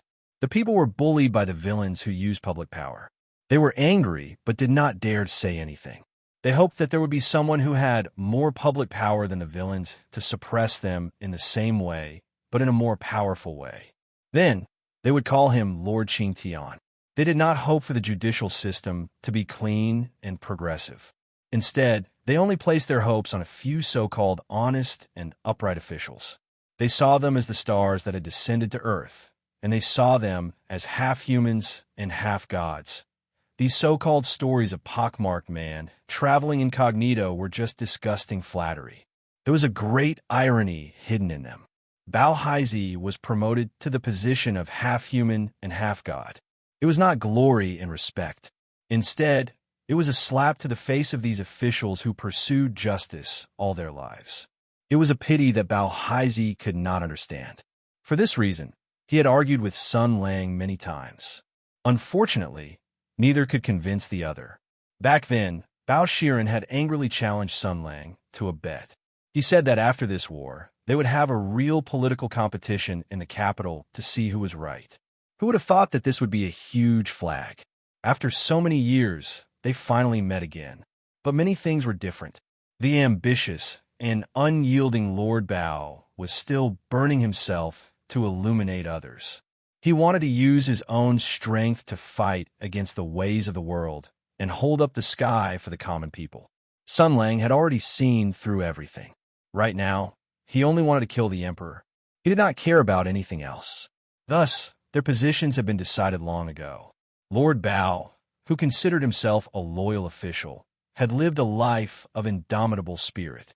He did not let down the sovereign and did not let down the common people.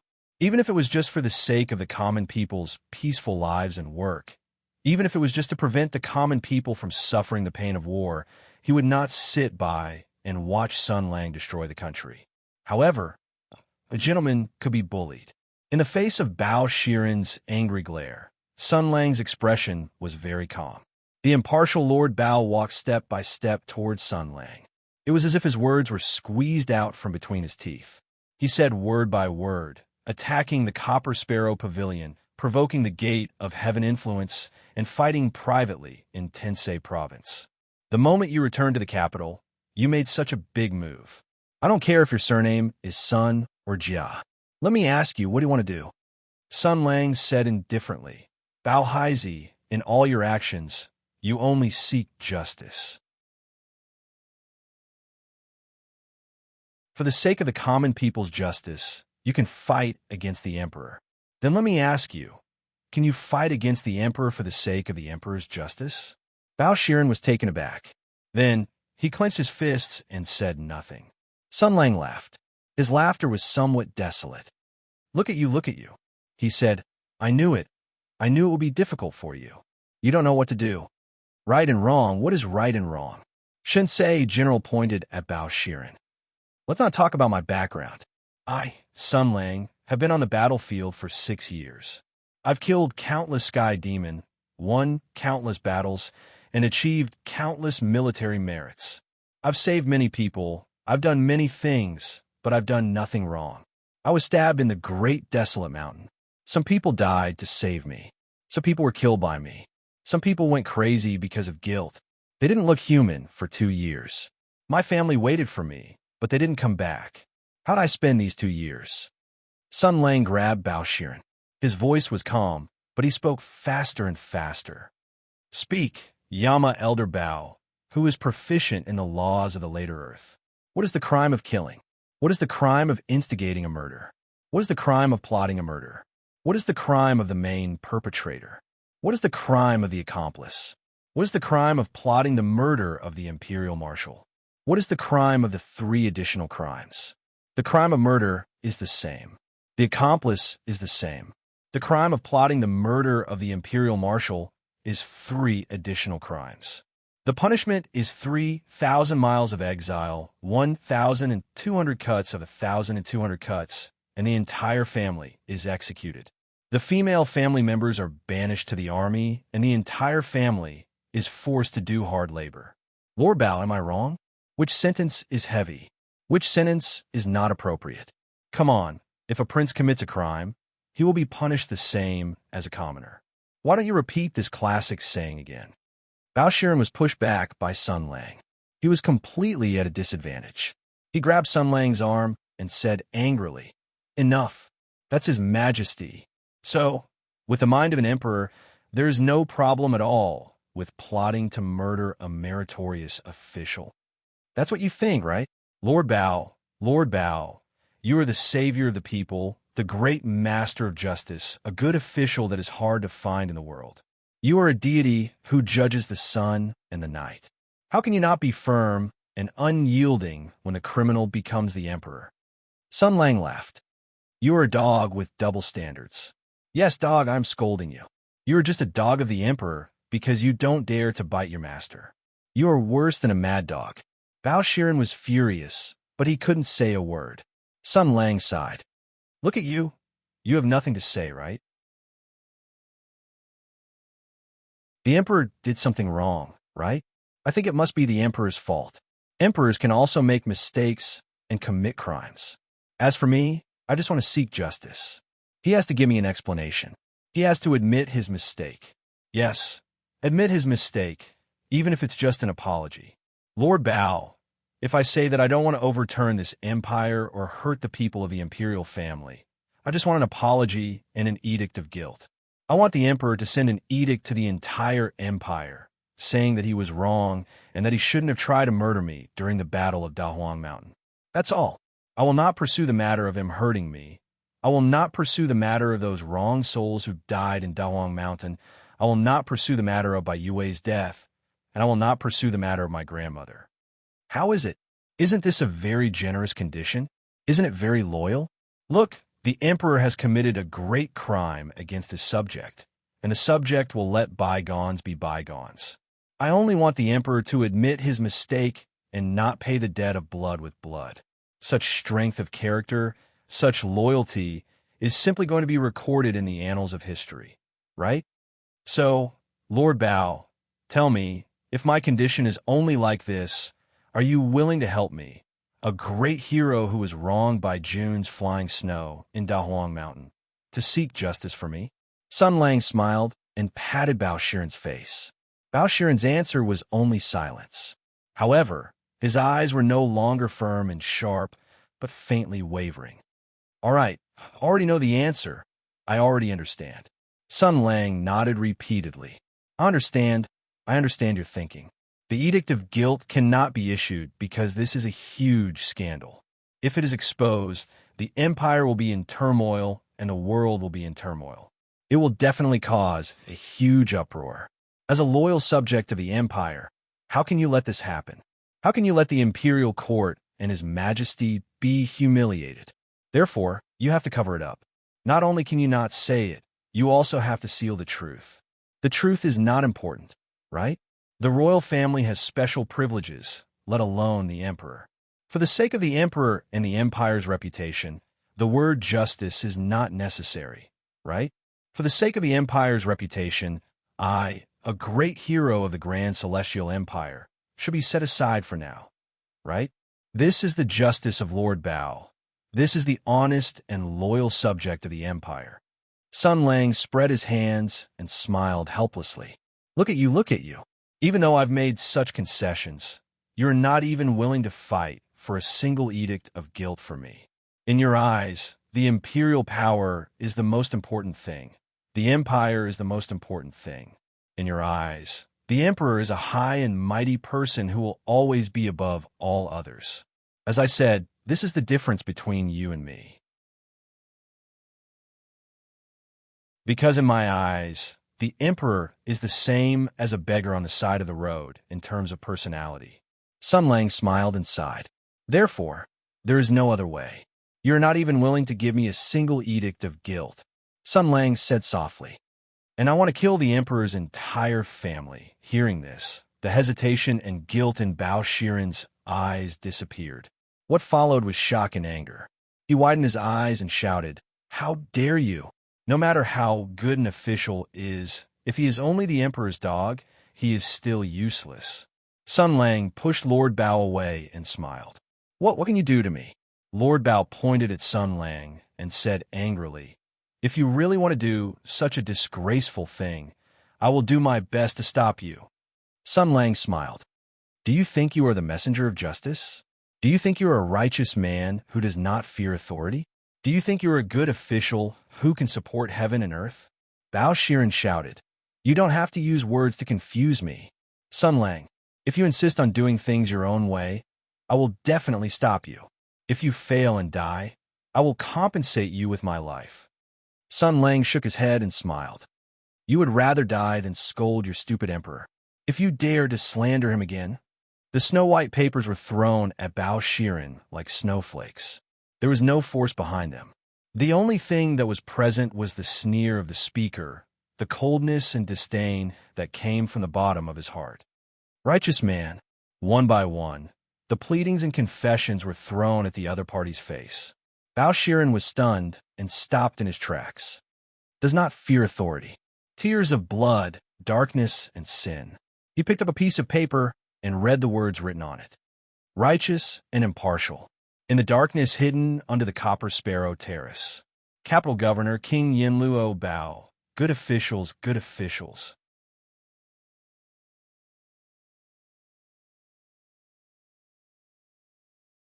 Chapter 874. He turned a deaf ear to Sun Lang's cold sarcasm.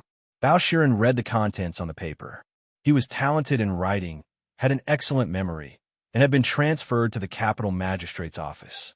He was used to reading official documents, and naturally had the ability to read 10 lines at a glance. Therefore, he could understand the general content of the words on the paper at a glance. His expression changed. The second, third, and other confessions were scattered on the ground like snowflakes. Bao Shiren did not care about the manners of an important official in the capital. He squatted on the ground and gathered the papers that were as heavy as Mount Tai. Sun Lang stood up and looked down at Bao Shiren. He said lightly, "Don't be anxious. Take your time. They won't mind waiting a little longer." Bao Shiren's expression changed. Veins popped out on his palms, and his body trembled. It was unknown whether it was from anger or fear. He gathered all the confessions in his hands and slowly stood up. His voice was slightly hoarse. "These," he said with difficulty, "are these all true?" What a stupid question.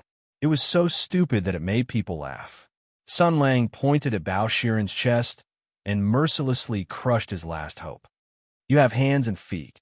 You can see and talk."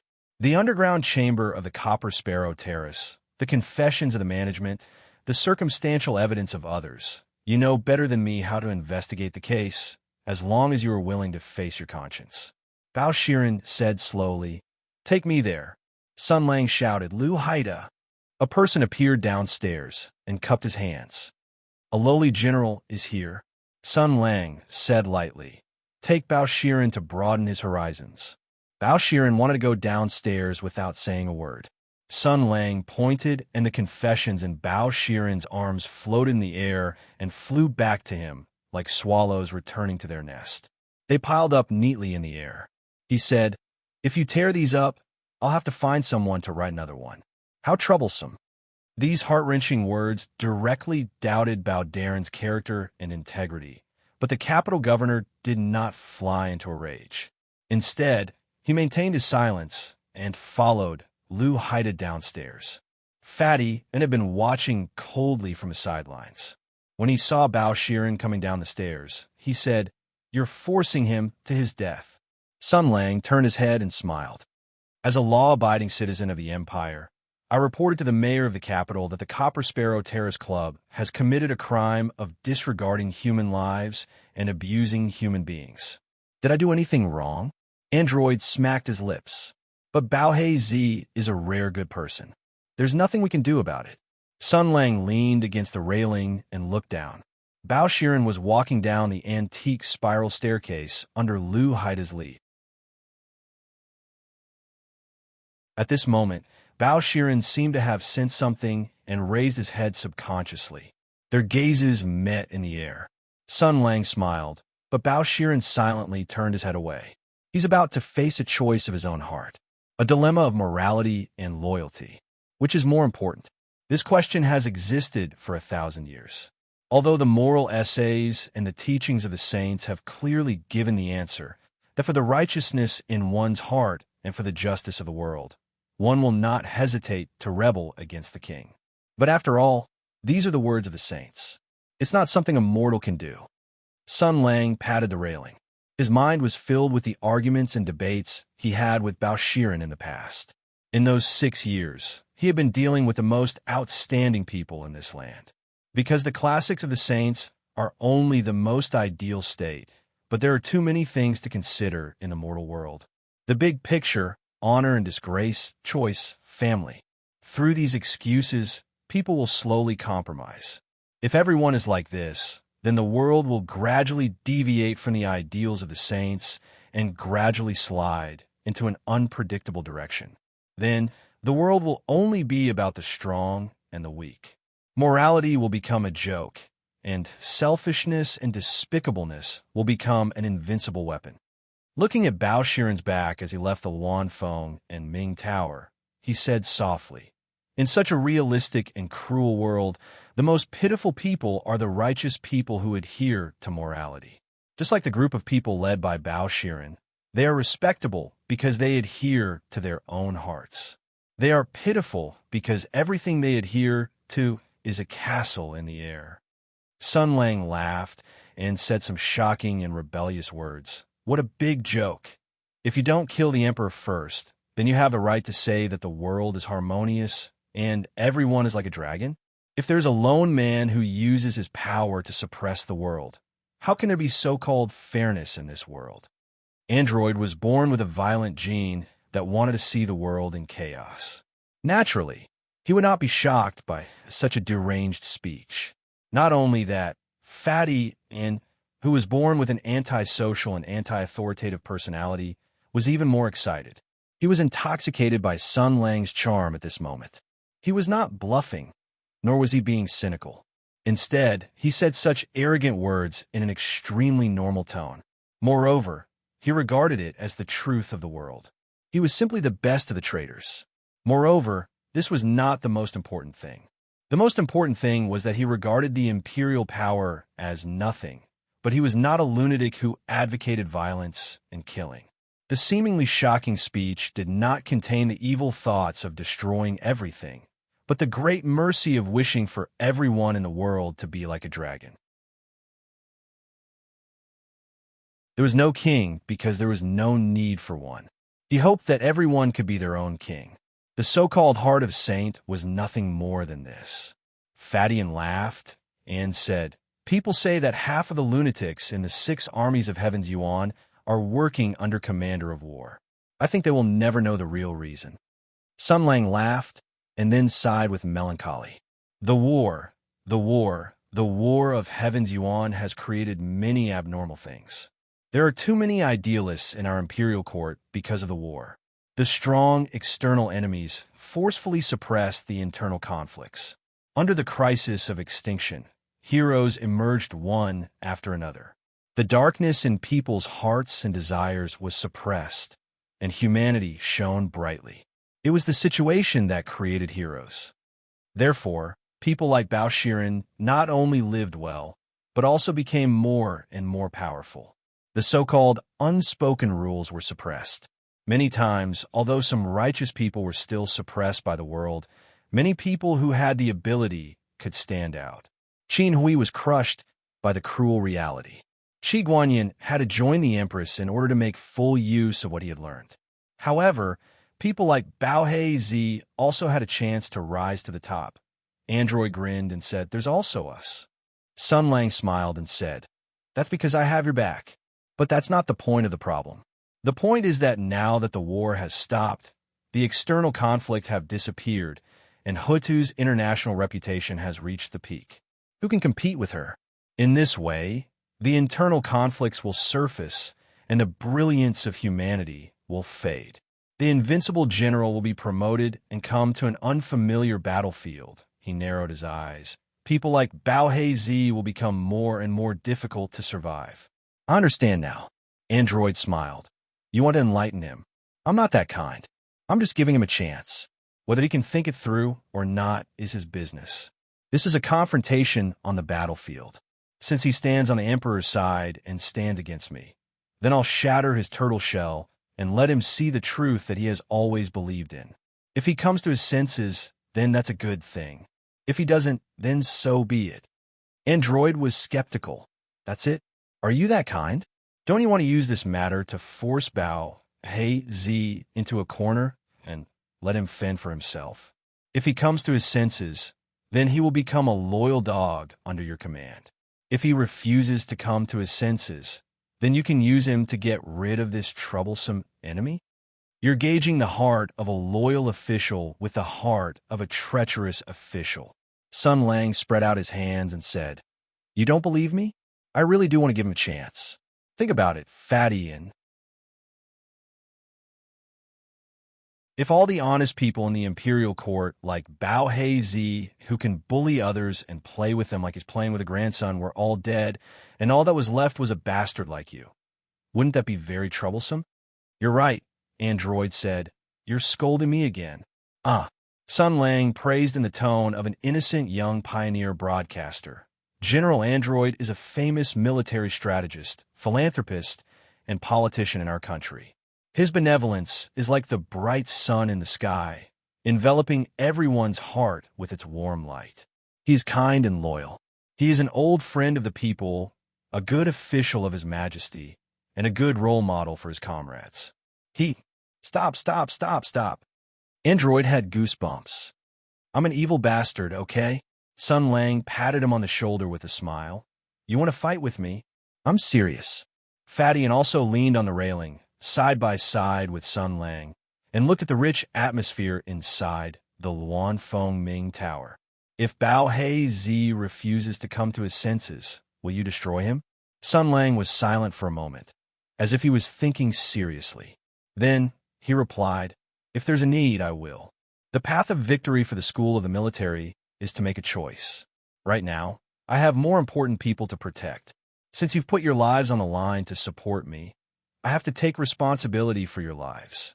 If possible, let him live. Android said slowly, "It is a pity for a good person like Bao Hei to die." Sun Lang shook his head. "This is not something I can control." Android reached out and pressed on Sun Lang's shoulder. He said seriously, "You said it before, because of the war, humanity shines and heroes are created. That is why people like Bao Hei are able to fulfill their ambitions. Now that the war is over, the path of a gentleman is getting harder and harder to walk." Sun Lang looked at him, not knowing what Fadian wanted to say. "What I mean is, you have to do something. It is rare for you to come back. Android organized his words. He did not speak quickly, and his expression was a bit awkward. He also felt that it was a bit strange for him to say this with his temperament and personality. But whether it was as a brother or a former subordinate, they all had the duty to advise him.